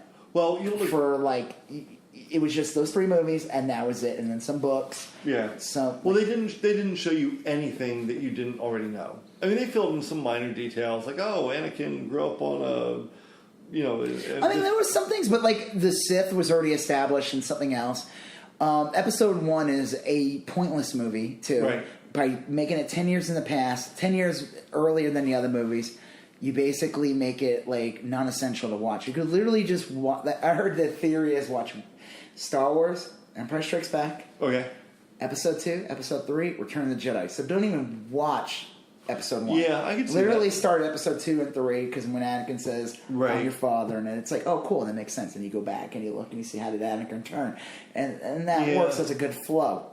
I can see that. Even if those movies are not good or as good, you see the story. But Episode 1 is a non-essential film. It made itself non-essential. Didn't some famous actor put together a... Topher Grace. Topher Grace, yeah. He put together like a 5 or 6 hour edit of... Or it's like 2 hour edit of all 3 movies together. And supposedly it's like amazing. Yeah. Have you not seen it then? I haven't either. I know. Supposedly he did that with the Hobbit movie too recently. Oh, okay. Well, look, I think, man, I guess that's where I left the prequels, or Episode 1 especially, is like, they gave me Episode 1, and I'm grateful for it, and I'll go see Episode 2, but man, I wish they had just done Episode, You had to wait 3 years, too. Yeah. That was the other fucked up thing. Right. These movies, like the Star Wars ones, they're churning them out quicker. Yeah. You got Episode 7, and then you got Rogue One, and you got Episode 2. Well, now or Episode 9, Yeah. And now there's Episode 8. I don't even know what these numbers are. Because they gave us Rogue One, and they gave us Solo, and they gave us the Clone Wars, and pretty soon we're going to have the Mandalorian. But that's TV series. Yeah, but you have content coming out. Right. Even though Disney says, okay, Episode 9, in theory, is going to be the last movie for a while. Because Episode 8... didn't get the response they wanted, and Solo was considered a absolute bomb. For a Star Wars property, it is a bomb. For a Star Wars property. It is literally the biggest bomb. And it was probably the most expensive movie. Did it make money, though? No, it was a bomb. It lost money? I think it lost money. I mean, the movie, they had to refilm the whole movie. Yeah. Both Rogue One and Solo had to be refilmed, basically. Right, but Rogue One made money, and it was pretty well received. So Rogue One did well. Yeah. But, again, it came out in December. A year later, you're still running up the hype. And you also had Darth Vader was supposed to be in it. He's in the marketing, and, right? You know, yes, and it looks good. We talked about it. I like Rogue One. It's not. It's okay. Yeah, I don't hate it. It's not. It's whatever. And then Solo is just like, it was fucked up from the start. They fired the guys, and then they brought Ron Howard, and like he had to film like 60%. I don't know, something crazy. Movie costs like supposedly like 100 more than the other ones did, and it doesn't look like it. No, it doesn't. You don't see it in the. I like Solo. It's not terrible. No, but it was a bomb. It was enough to. It was literally bad enough to the point where Disney had to put out a thing like literally that month saying we're not making any more anthology films. Yeah, don't worry. And then when they released the trailer for Episode 9, they basically the head of Disney said, "We are not making." We're taking a break, and by a break, they basically alluded that it could be 10 years until we see a Star Wars film. But as they said that, they also said, "Hey, check out the teaser for Mandalorian. Check out this. There's going to be a lot of content." This Clone Wars series sunk a ton of money into that new theme park. And honestly, if Episode 9 does well, there'll be a Star Wars movie in less than 5 years. Yeah. Well, look, Star Wars is like a universe. I mean, I know that's kind of like it's a galaxy. Right. Far away. But, like, you could easily... there are other stories to be told in that universe. Here's the thing, and I've heard this, and it's funny from the Red Letter Media guys. They say that they always bring up a point, and they say that maybe there isn't. For movies. Like, for comics and like, cartoons, and, like, you can make... But movies have to be more special. And they brought up, like, they hated Rogue One. They bring up, like, they said, like, Rogue One doesn't work as a movie on its own. Right. Like, Darth Vader contextually makes no sense as a character. You're basically saying, like... But to me, I disagree because I'm like, this movie is coming out years after Star Wars. Like, yeah, fine. Maybe on an alien planet, the only copy of Rogue One, and they put it in their... bloop bloop, whatever they call it. Wow, these things are compatible with our bloop bloop. Zognog, and other alien names. Sure, yes. They would be like, "What the fuck is this?" Yeah. But we know what it is because there's 40 years of movies. Yeah. Like, I get their point. What they're making. They're being very strict with filming. They're like characters, a story. Like, you need to have a backstory. You explain it. So they just. And I also feel like they're bringing a bias into the film already. Well, I think there are stories to be told there. I think if you get a good writer or director, you can make anything. Yeah. Well, you've kind of painted yourself into the corner with the Star Wars stuff the way they've done it, but you could easily have, like, you got Star Wars and the opening scene. You get like a TIE fighter clipped in the wing. And it goes spiraling out, and it goes spiraling out, and it goes spiraling out, and then the next thing you know, you're in another galaxy, and there's a whole new shit going on there. Yeah, I mean, like Well, I would say, if anything, the one thing that Solo is successful at is being almost a Star Wars film that has hardly any Star Wars in it. Right. I mean, it has Star Wars elements and themes, but basically they're costumes. You only see You only see a little bit of stormtroopers. You see a couple of TIE fighters, and you see a couple of like you see a. What they call the big battleship. That's Star Destroyers. Yeah. But you don't know Darth Vader. Yeah. You don't see any of that. You know it's in the world, but it exists in its own, like, plane. And I'm like almost wondering, maybe is that why it didn't do well? Who knows? Maybe it came out a month after Infinity War. It's like Disney owns all these things now. Right. When you start owning all these things, you start cannibalizing yourself, even if the property's not the same property. So now Disney owns all these Fox things. And I'm like, okay, so let's say you go and make that Alien movie now. Right. And you release the Alien movie 2 weeks after you released your Marvel movie. The Marvel movie does great, and it kills your Alien movie. It's like, it's weird. Well, people only have so much time and money. Time and money. Right. And so, like, I know, look, I've seen movies lately, but, like, I can only tell my wife, hey, My wife. Can you where'd that come from? watch the kid, the kid and make, can you take care of all this while I go see a movie? And you can only do that so often. And then they're releasing their own streaming service, and as companies release their own streaming service, it's like, well, you are also killing. Oh yeah, you are killing your the movie, business, your theater business, which I'm sure these studios in the end of the day know that's where it's going at some point. Well, and so much of Star Wars' recent success was based on hunger. And scarcity. And that's what episode 1 was. Episode 1 was hunger. Episode 7 was hunger too, because it was like a hunger you didn't know you needed. You had. Right, yeah. Because it's like, when Lucas finished episode 3, he basically said there will be never a 6 through 9. Right, he did. He said that, but he also did say there would be no prequel trilogy. Yeah. He has talked shit. Liar. He just says whatever. Well, soothsayer.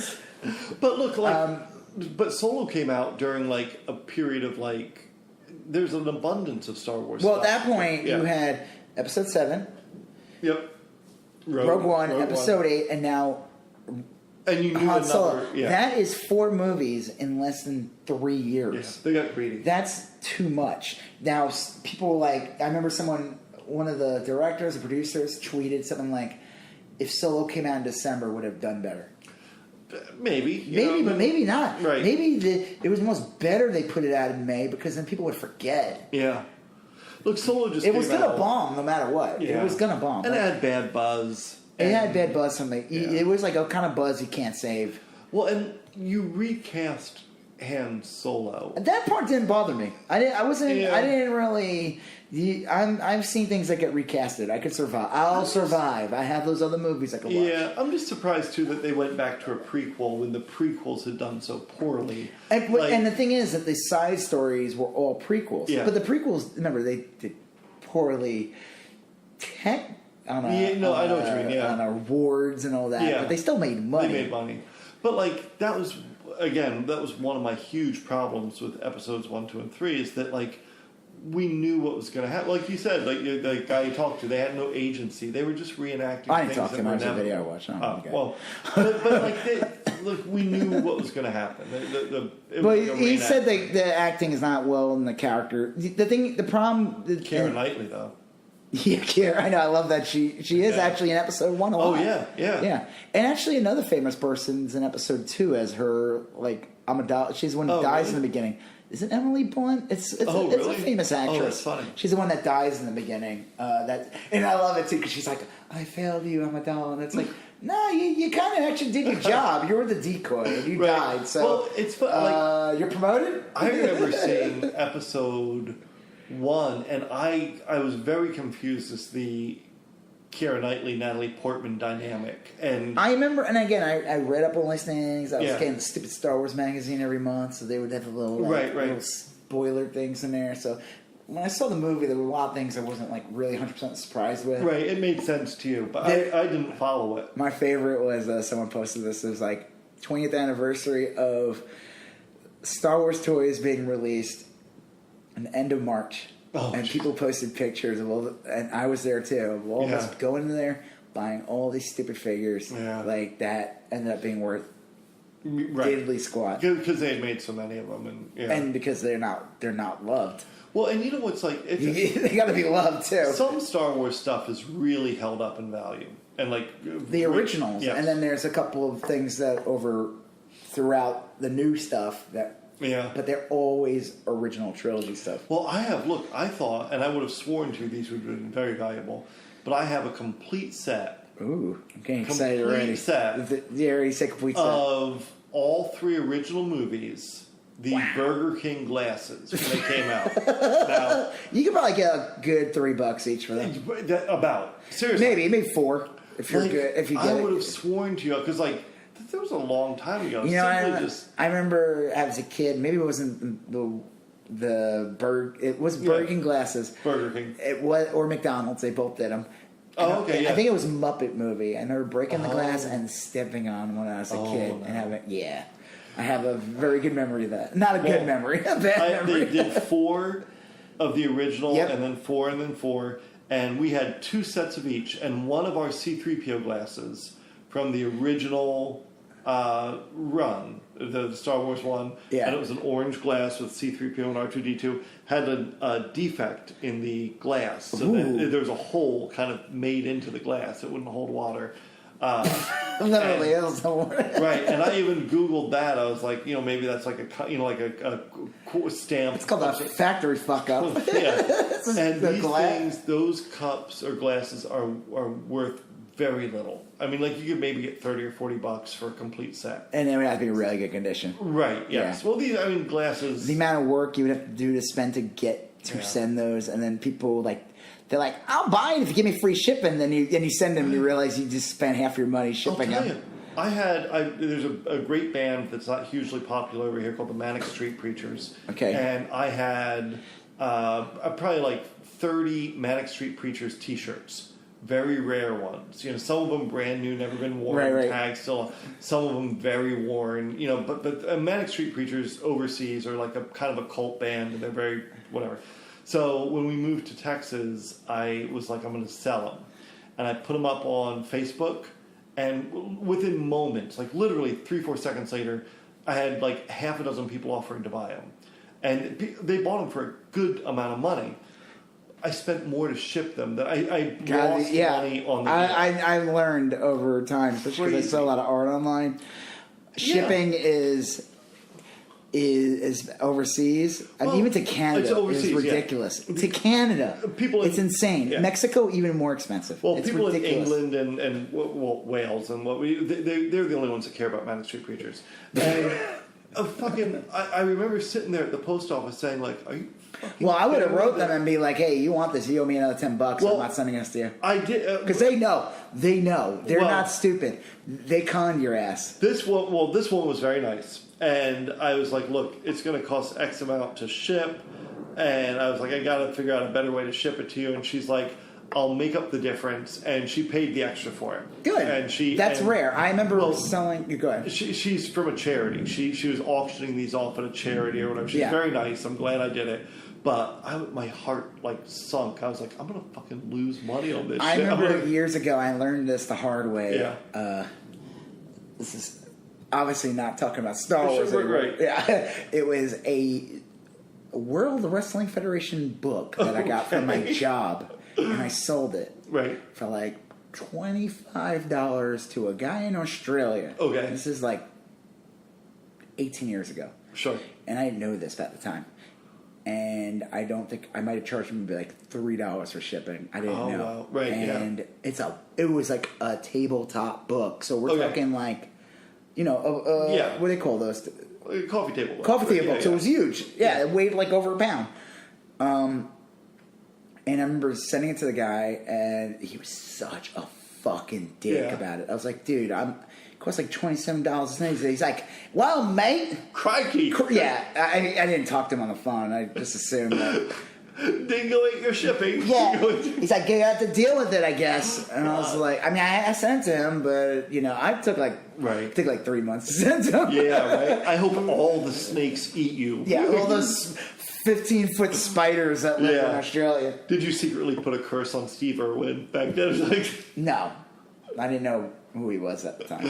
Yeah. Well, yeah. Fuck shipping. Yeah. Yeah, so if you're shipping overseas, guys, come on. Just make sure you're smart about it, what you charge. Oh. All right, well, back to Star Wars. Yeah. So, episode 1, it sucked. Yeah. Yeah. Look, I'm at best was screwed. I felt very bad for him. You ever read the Boondocks? You know the Boondocks? Oh, yeah, that's great. He had a great run around that time where he made like Jar Jar out to be like he was like pissed and he became a Black Panther. Oh, because the funny thing. Oh, okay, so all these stereotypes, like all these characters were like the one criticism Jar Jar had was, and I didn't see it though, which I thought was weird. Right. I mean, I knew he was just an annoying character, but they were saying that he was a racist character to black people because even how his hair was, it was meant to be like dreads. Dreadish, and he was acting like a clown. Yep. Like they would make references to Stephen Fetchit. That's why I made that joke earlier saying like how Lucas was channeling stuff from the 40s when he made this movie. Well, but I highly recommend that documentary from that DVD. Okay. Because there's a scene where they're going through the storyboards and Lucas points out, he's going through storyboards, and he's like, no one's ever seen a character like this. He's like, this character is going to be huge. He's going to be, like, he was all in. Jar Jar was his guy. And I was like, dude, what the fuck were you watching? Like, this is your guy? Like, I mean, it's, like I said, is he the worst character? No, I don't think he is. No. He's just unnecessarily annoying. It was just like, you already had a bad movie, so it was just bad on bad. Yeah. It wasn't bad on, like, it wasn't like, what's that famous movie with Audrey Hepburn? It has Mickey Rooney playing this horrible, wretched stereotype. Oh yeah, Breakfast at Tiffany's. Yeah, Breakfast at Tiffany's. And he plays an Asian guy. Yeah, but and it's awful. Right. It's like it's like. That's a great movie with a huge diarrhea stain on it. But at least in that sense, you could say, like, I'm not defending it at all. It's a terrible, but like that was back in the day, and you can right. Feel but like it's still a lot of people that were has awful. more weight on it because that's considered a classic film. True. Yeah. And it's considered a great film, and even though it's like old timey, like acting and everything, I bet you if you showed it to a kid now, they'd be like, I've seen better acting on CW or something. Yeah. Or, I don't know, whatever. Regardless, it's considered a classic film. And then you have a shitty character like the Mickey Rooney character, and it's absolute it's garbage. It's awful. Yeah. Yeah. Jar Jar does not deserve the hatred he deserves because the movie itself was not good. Yeah. Right. He's just one element of it. He's the peanut in the poop. Yeah. Well, like, look. It's frustrating because, like, Lucas never should have thought, like, look at all the characters that broke out in Star Wars or Empire or whatnot. It wasn't like no one was clamoring for more Ewok, you know? Well, like, the Ewoks were always a disappointment. Right. And so why would Lucas go all in on another... Again, I think it was just like a cash grab. They just, we want to... Because, again, these movies are made for children. I like when people point that out. Like, we as adults, like... We never grow up. We're not allowed to grow up. We watch these movies. Like, we got excited to see Endgame. But I would say, is that a children's movie? Endgame? Oh, hell no. No, is I wouldn't. Infinity War a children's movie? No. Look. I mean, they're supposed to be children's movies. I would say they're not children's movies. No, they're not at all. Thanos is like, in the second one, he's got that freaking sword that's caked in blood. I'm like... They're not children's movies. I mean, they in the best way, trade on the nostalgia of being a child. You know, like... But the content, when I read them as a kid, are probably just as on the level. Oh, yeah. As the movie. They were violent, too. The comics always... I mean, as the, 80s and 90s, they started getting more violent and more extreme or whatever. But Star Wars, people forget... You know, you watch Star Wars 1 and you watch Empire Strikes Back, and Empire Strikes Back is like... At the time, it was considered a failure because it did take such a dark turn. Right. Where the heroes didn't win in the end. Yeah. Yeah. There is no award ceremony. No. There is no... Your second main guy is frozen and taken away. Your main guy is deformed. Right. You're... You know... Whoa. It's like, it's like the light thing. It's just perfect That's what timing. I've been waiting for the whole night. Perfect timing of this. Well, but it was... But at the time when it came out, it was considered like... This is horrible. This isn't uplifting. This is, but then Return comes out, and Return, there was all these different directions they were to go. Yeah, there's a story about what's his face, that director, the guy who ended up doing Dune. David Lynch was on the docket to make the movie. Oh, there was all these different directions they were going to do. I told you, like, originally it wasn't going to be on Death Star. It was going to be on, like, some lava planet where that's where the Emperor was. Yeah. And there's, like, all different directions they were going to go. They were going to go much darker. Right. And then originally it was supposed to be Ewoks. It was supposed to be Wookiees. And and last minute they changed it to They kept... I heard rumors that they were going to do it on Kashyyyk. Is that the name? Kashyyyk. Yeah. I had heard rumors that that's where it was going to take place. So when Episode 3 came out and it took place on Kashyyyk, people were super excited, but those scenes just went by so fast. Yeah, it was underwhelming. Right. Yeah. 3 sucked.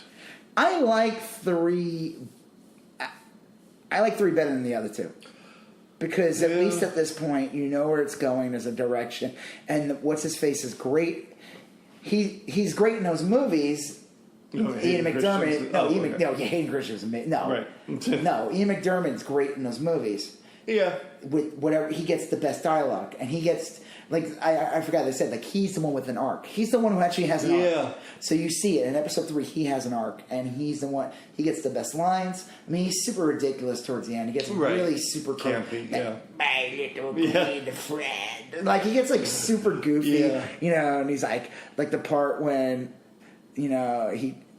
Mace Windu comes in to get him, and like he electrocutes himself, but then he's like, "You from now on will be Darth Vader." Yeah. And I remember seeing it on a midnight showing. Okay. And someone screaming out. Oh, jeez. At that point, "This movie sucks," and I was like, regardless if it sucks, they had to get him out of the movie. He was going on like a rampage. Yeah. Well, by then I think the trolls had been summoned. But it's like at that point I'm like, why did you pay $12? Why did at a midnight showing? Yeah. You have to wait hours. Like we waited hours to go to that in New York City, and I was just like, was it good? It's not great, but I don't need your ass screaming it sucks to tell me it's not good. Yeah. I don't know. The movie. So, like I said, if you're gonna complain and say like, what movie do the movies steal from your nostalgia or steal from your childhood? Yes, the prequels do that because there was an expectation and they did not meet them.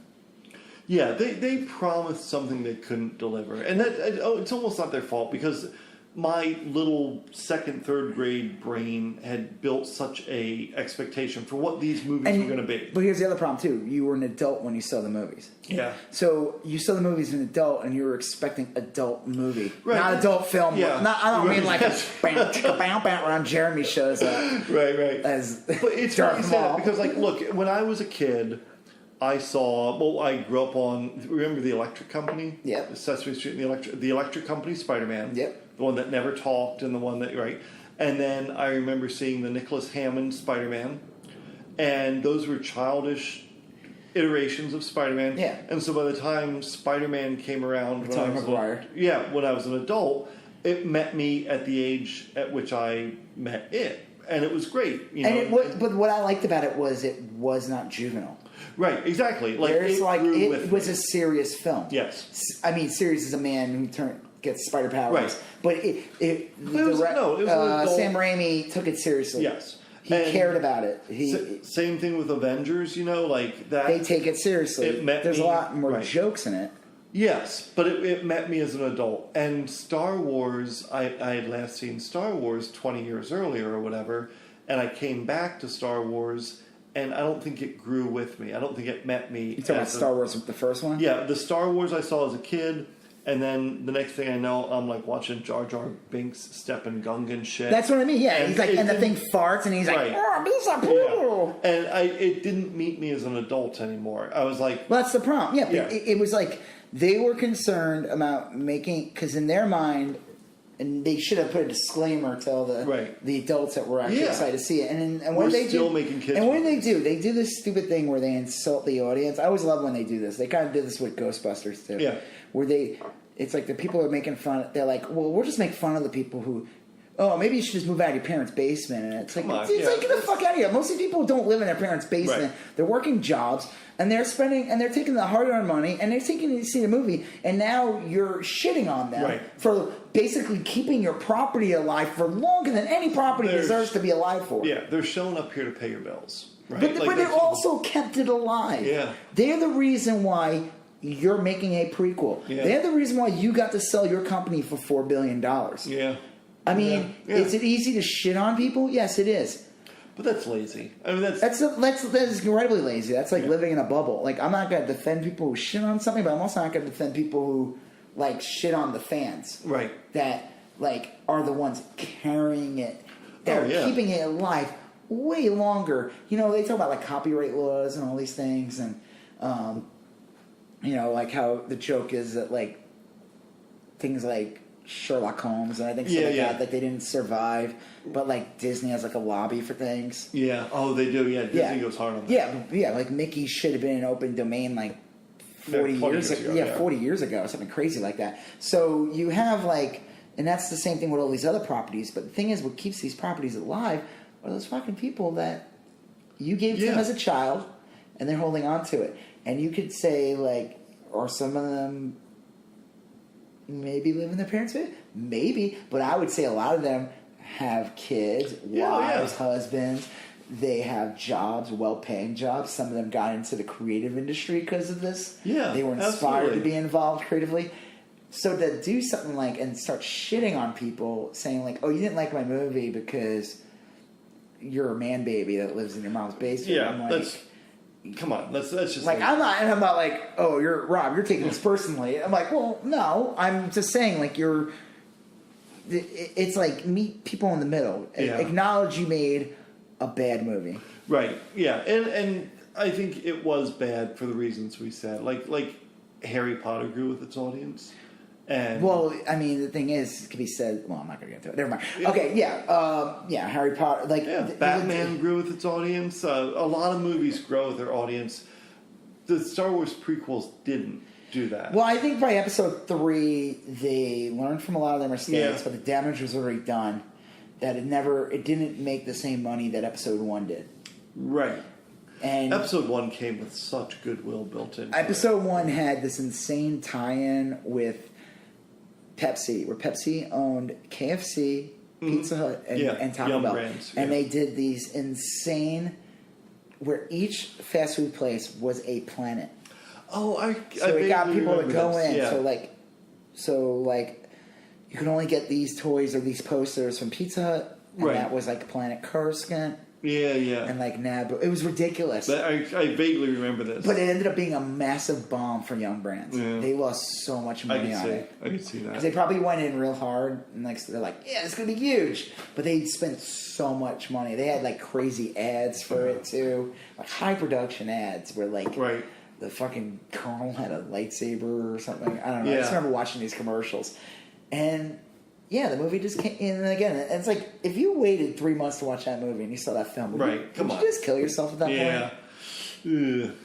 Yeah. Right, yeah, maybe not, but, like, consider it? I don't know. So, like, we'll wrap this up, but, like, episode 7 came out. Right. And that felt like a real movie. Yeah. I mean, people say, like, it borrows a lot from episode I think in the best possible way, though. I feel like it's still its own movie. It's its own movie. It definitely, look. I don't think it's that. I know I saw some people were like, I already saw this movie. It was called New Hope. And I was like, no, you didn't. It was Force Awakens. Right. I loved Force Awakens. I thought it was really, really good. There's a couple parts where it starts to get annoying. Oh, yeah. It's like some of the scenes where Finn's like trash compactor, and I'm like, why would he know what the fuck that is? Yeah. I thought that was like bad. I was like, okay, that's where you're like, and that's nitpicking. Right. I think there's some scenes in that I wasn't crazy about. There were some scenes, I loved the next one, the episode 8. You loved it? I did. I thought, look, I really liked it. You must be some kind of beta soy boy. I was there with my Impossible Burger. And Impossible Burger? Well, look, it was the Star Wars tie-in. I thought episode 8 was great. The only thing I didn't love, well, I guess there were 2 things I didn't love, is the fact that like so much of it was like a slow motion chase between 2 stars. That was weird because that's your whole movie, right? When you it's a 2.5 hour movie, and when you leave, you're like, that was the whole movie, right? And it's like, why didn't they just blow them up? And the second one was it wasn't a sub, right? Why did they could have just launched a missile and blown them up? We have that technology today. No, I mean they had the technology. Yeah. They were just like standing behind them, and and the other one was the. Well, I guess this is the same problem. They like took time out from the chase to go on a side trip to the gambling thing, and it just a lot of people hated that. But anyway. I think that's like, I personally, I'll be honest with you, that scene didn't bother me. Yeah, but it is panned beyond belief. Like everyone, even people who liked the movie hated that, and they said that scene reminded them of the prequels. That's probably it. I hadn't thought of it that way, but I feel that's true. I don't know what it was. It was like a vibe or something. It made them this unnecessary detour. Like It ended up being, the whole thing ended up being kind of pointless because it's like you tell them to go this way and they don't even get the guy that they were supposed to get. Right. And then they get this other guy who looks like the dude who tempts Pinocchio. Oh, yeah. The redheaded dude right, who tempts Pinocchio. Yeah. I mean, that's basically what he was playing. That's funny. Benicio del Toro was playing the guy. Right, he was. Son of a bitch. Yeah. I don't know. That's a rabbit hole in itself. It is. It's been discussed. There's like 5 billion videos of why episode 8 and its SJW agenda. Right, it's like it's red meat for people. For certain people, yeah, and I don't care. It's not. My issue with the movie in the end really is just that these movies are supposed to make you excited for the next one. This movie ended. Yeah. It did not have like a cliffhanger type of. Episode 7 had a great cliffhanger. It really did. Like, it had the best out of all the Star Wars movies. That had the biggest cliffhanger. Right. Because all the other Star Wars movies always had, like, an ending. Yes. This one literally ended on a cliffhanger where she hands him the lightsaber and he stares at her and it just and then the camera goes you get an aerial shot and it ends. You're like, holy shit. That means the next movie's going to take place literally right there.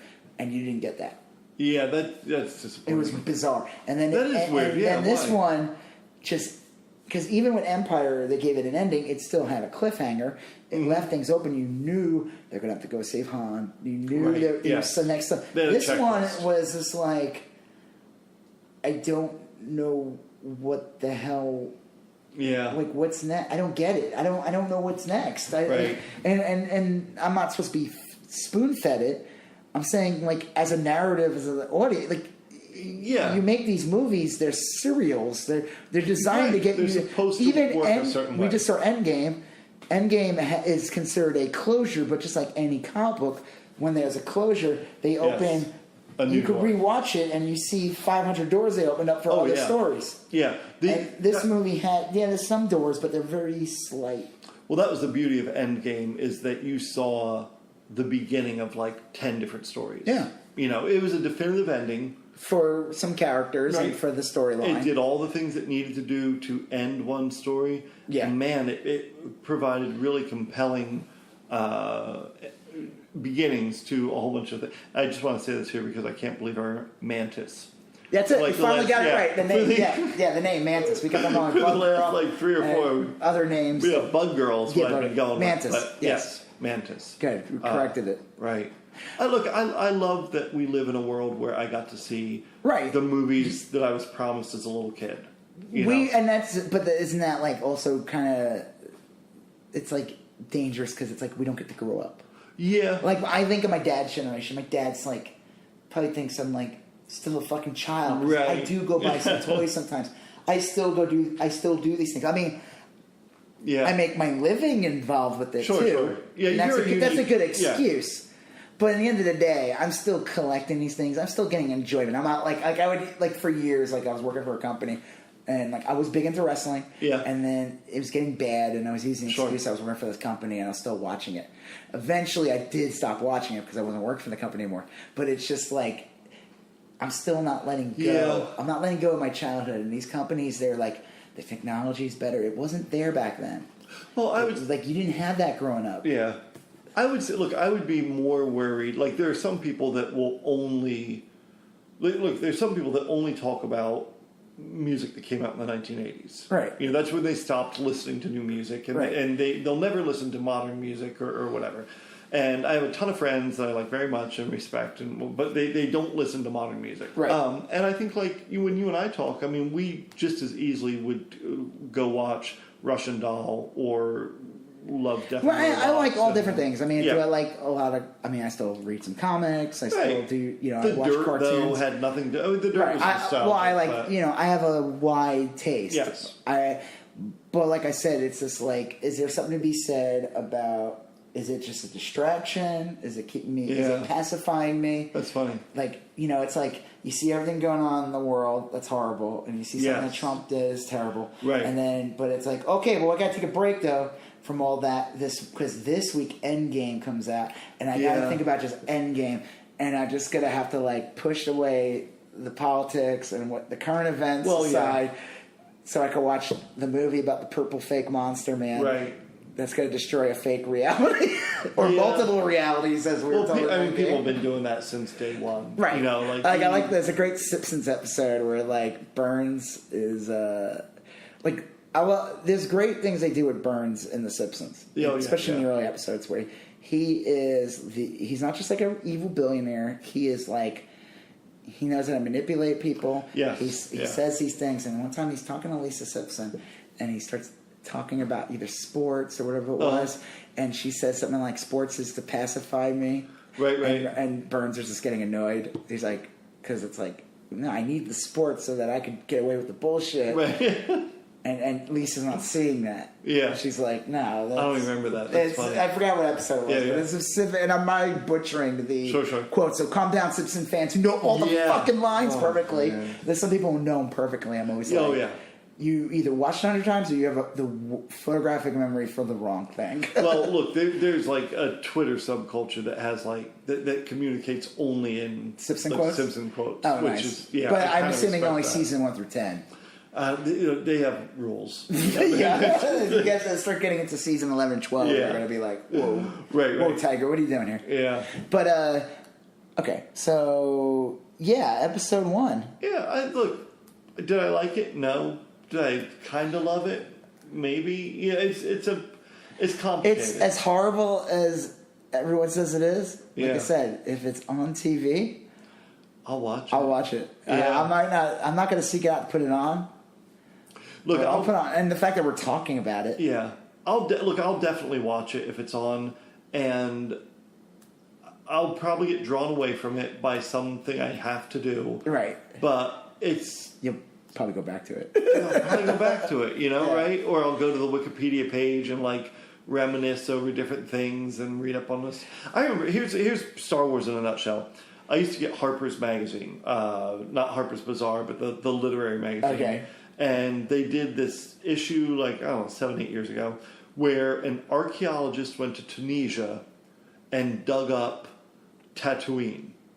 Lucas built sets. Yeah, and they're still there. They preserved them. They're still there. People go there to they go to Tunisia. Yes. A war-torn country. Right, Northern Africa. But they know not to fuck with that part. Yeah. They don't fuck with those sets. But this is the guy who kind of started that renaissance of like Tunisian tourism and he went there like a fucking straight up archaeologist, which he was, and he's like, I am studying the ruins of Tatooine, a movie set from 1976, and he's looking at 75, right, and he's filming it, taking photographs, and I must have read that article 20 times and looked at all the photographs, and I was like, I remember that scene, and he talks about like parts of the Tatooine that they built that never made it to the film, and I was like, I always wondered where their stores were. There is a ton of stuff though. If you watch the cut scenes, there's a scene where Luke goes into Biggs, but there's these other characters. There's this like girl. There's this guy and this girl, and she's like treats Luke like a piece of shit. Yeah. And he's got the hat. Right. I have the action figure, this toy of Luke. I bought it specifically because it came with a fisherman's hat that he's wearing. The Peter Tork hat. He's not. He doesn't. He only wears it in this cutscene. Yeah, he's like one of the monkeys. He's like no, not that hat. No. But like that's the beauty of Star Wars, and I think that's what Episode 1 did as well as it could. Is it started filling in those little blanks, and you're like, I always wanted to see that. I always wanted to see that. Like, what did Vader look like as a kid? I didn't want to see him as a 9-year-old. I never thought of that. I'll say the biggest failure too they ever did, the biggest cop out, was you have him as a child, right? You have the mom, Shmi, nice name, Shmi. It's like Captain Hook's counterpart, like Smee. That was his first name. Shmi, his sister. Hi, hey Smee. No, you have a sister? Shmi. Yeah, her name's Shmi. And she lives in Tatooine. She's a slave. Oh, okay. You told me too much. Let's go back to fighting Peter Pan. Yeah. Okay, so they never really explained this in the movie. Uh-huh. Anakin has no father. Well, They say that. Virgin birth. Qui-Gon talks to her. She goes... I'd forgotten about that, but you're right. He has no dad, or I don't know who the dad is. Like Christ. Yeah. And I'm just like, that's so dumb. That was tacked on. Because, one, who was this playing to? And two, well, one... It was clearly supposed to be like a messianic figure. Like he is the chosen one. Or you could have said, I don't know, I was a fucking slave. I get shopped around. I'm getting raped a lot. I get raped. This is a rated. This is almost a rated G movie. Guess what, kids? Shmi gets raped a lot. You know what? Anakin's dad is 600 dudes. It's like Freddy Krueger's mom. You remember Freddy Krueger? Yeah, that was his great. mom was a nun, and she was raped by 500 lunatics in a mental asylum. And I always love that story. I'm just like, that doesn't make any sense. Taken days. No, but that still doesn't science. That's not how it works. Right, regardless, but like. What, like honestly, and then there's stories though that technically Palpatine is Vader's dad. That Vader used Sith magic to, which is insane. Yeah. Because you're basically saying that the only reason why they went to Tatooine to begin with was because they were escaping Naboo. Yeah. And the ship got shot randomly by a droid, and they needed to fix an engine. So they stopped on a planet. Yeah. That's it. There's no other story. Yeah. Now, you're telling... I know, and again, we're sitting here, you're like... It's like The Simpsons with that episode where they're like, in the crusty video game, when he plays his xylophone... But no, seriously, that's just lazy writing. You're saying that the Emperor, who's trying to create this government and trying to, like, manipulate people so he can get to power... Yeah. Which, that makes sense. Sure. I can see that, because that works in reality. That goes on in real life. Happens, people do that in jobs. They do that in politics. They manipulate people. But while he was doing that, too, he was like, I need a Sith Lord. I don't like this red guy with the horns. And that old man that's next, I don't like him. Right. So I'm going to go... Yeah, I'm not going to sleep with this lady, but I'm going to do something to her that grows a baby inside of her that will eventually I will manipulate and turn into a Vader. That's super dumb. And so, and I hated it too because it was like the new one's called Rise of the Skywalker. Yes. But it's like, who cares about that name? That name means nothing because it's like, is Shmi a Skywalker?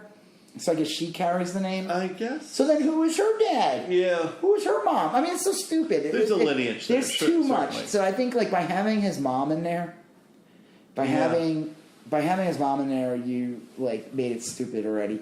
If he was a slave, like I said, he should have been like 15 or 16, no parents. Yeah. And if he had parents, they weren't in the picture. They should have had no parents. It's like you're going back. So the whole idea of a prequel is to explain something from a movie you're watching. You're supposed to answer the questions that were not, but you're not answering the questions because now you have more questions. Yeah. Are you going to make a prequel to that prequel? No, you're not. No. It's super dumb. It is. Prequels, I don't like prequels. I'm not a fan of them. Although I'm 100% there for a Black Widow prequel. I wish it wasn't a prequel. I hope that it's a prequel, like a half prequel, half. Right, and then she comes out of the soul gem or whatever it is. Yeah. I want her alive. I don't want to watch the adventures of her. Supposedly, the rumor is it takes place after the first Avengers movie, which to me makes no sense. Mm-mm. Do you think it's that mission? Which she was tied in the chair in the first Avengers movie, the interrogation. Yeah, I could see it. This is supposed to take place after Avengers, but she's in Winter Soldier. Right. That's like her second movie after Avengers. Yeah. I mean, we'll say that for another podcast. So, and then back to Star Wars, like the whole virgin birth thing. Yeah. It's dumb. It's super dumb. It's like, who's this appealing to?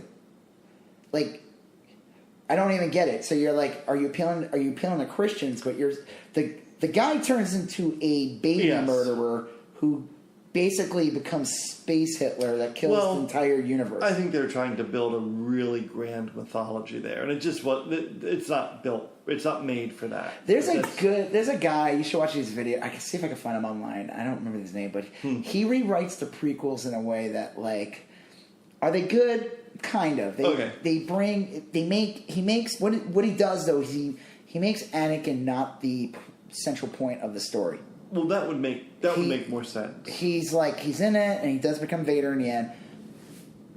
the big fuck up episode 1 is you get a great actor to play Obi-Wan Kenobi, and what you do with them, you put him on a spaceship for the whole movie, and you write him out of the film. That ruined it right there.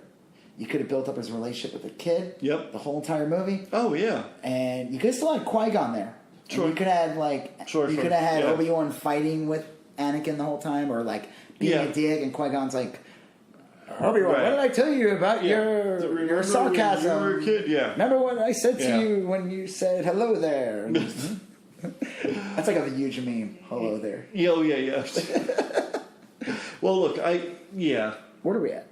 We're at 2:20. Yeah, I think we're done. Okay. We are done. Yeah, so we as you can see, we can talk about Star Wars till the sun comes up. Oh yeah. It's 12:16, so the sun will come up at some point. Yeah, look, like you said, I mean, Star Wars isn't just a movie for me. I don't mean that in like a weird way, like it's a religion or anything, but it kind of is. It's in some countries. Well, it's so intrinsically tied to my childhood and how I view film and Hollywood. Well, it's my childhood. But it's so tied to so many things that are real personal to me that I'm not weird about it. Like apparently some people are. But, I could talk about it forever. Am I glad they made episode 1? Absolutely. But you know what's funny? I was thinking about this. This is my last thing I'm going to say. Yeah. I had this, thing, and I kind of made up in my head years ago. Because you were talking about the guy digging up the set and turning it into a set. And it's it's all based on commerce, though. It's because the thing is, this is not a ancient find. The film was made... It's 70s, yeah. Yeah, it's not that... And then when he did this, we were talking they were doing those tours back before episode 1 came out. Yeah. So it's not too long ago at all. It's all based on commerce. Everything about it. And it's everything about this movie is based on the fact that it was a financial success, the first one. Yep. The value behind it is financial success. The reason why it gets pushed and the money gets spent and why it's crammed down our brain is because it's financial success. Right. Now, and it's funny you brought up Island of Dr. Moreau. Yeah. I remember seeing that movie in a theater. I did too, yep. The one with Marlon Brando. Yes. I remember looking forward to seeing it. Yeah, me too. It looked interesting. I went with a ex-girlfriend, and she made me leave the movie 20 minutes in because it gets real gross. There's some gross scenes. It's a disturbing film. She hated it, so I had to turn tickets. It's like a body horror. I don't remember if I got her to go see it again, or I must have went with some friends because I did finally see it in the theater. It's not a good movie. Nope. It was a bomb. But I like to picture an alternate reality where this movie is a massive success. Right. And you see constant interviews with the actors in the movie. Okay. When they talk about the scenes of the film, where people revisit the movie. Yeah. People go to the sets and they have Island of Dr. Moreau tours because it's all based on commerce. It's all based on the fact that the movie did well in this alternate reality. Okay. Same movie. Yeah. Same movie. Maybe they had a couple less issues with the making of it or something. Yeah. And it is this universe of Star Wars. Yeah. Look, people said that about Krull, Krull! That movie sucked. It has Liam Neeson in it. Right. Oh, shit. Yeah, you're right. Young Qui-Gon Jinn. Fucking A. Yeah, I don't know. What do you want to talk about next? I don't know. I feel because... I feel like this year is a big year for... obviously we talk about movies, talk about other things, but it's 2019, and we started this podcast with dystopian futures. Yes. A lot of these movies that were made in early 80s. Yeah. And then we started talking about movies that were 30 years old. We started with a real big focus on There's a lot of movies that are, and also 90s. Yeah. Fight Club being 20 years old, Matrix being 20 years old, Episode 1 20 years old.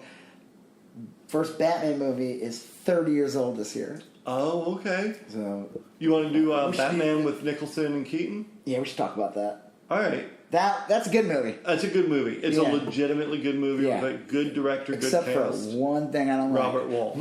No, not that. He's fine. I don't mind. He doesn't bother me. I liked him at the time.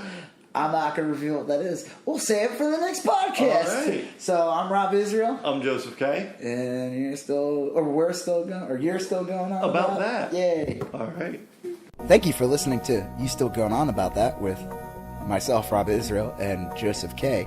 Remember, you can find us on iTunes, YouTube, Spotify, Google Play, CastBox, and Podbean. So remember to like and subscribe, share, comment, leave us a basket of fruit or candy. Thank you for listening. All right, later. Bye.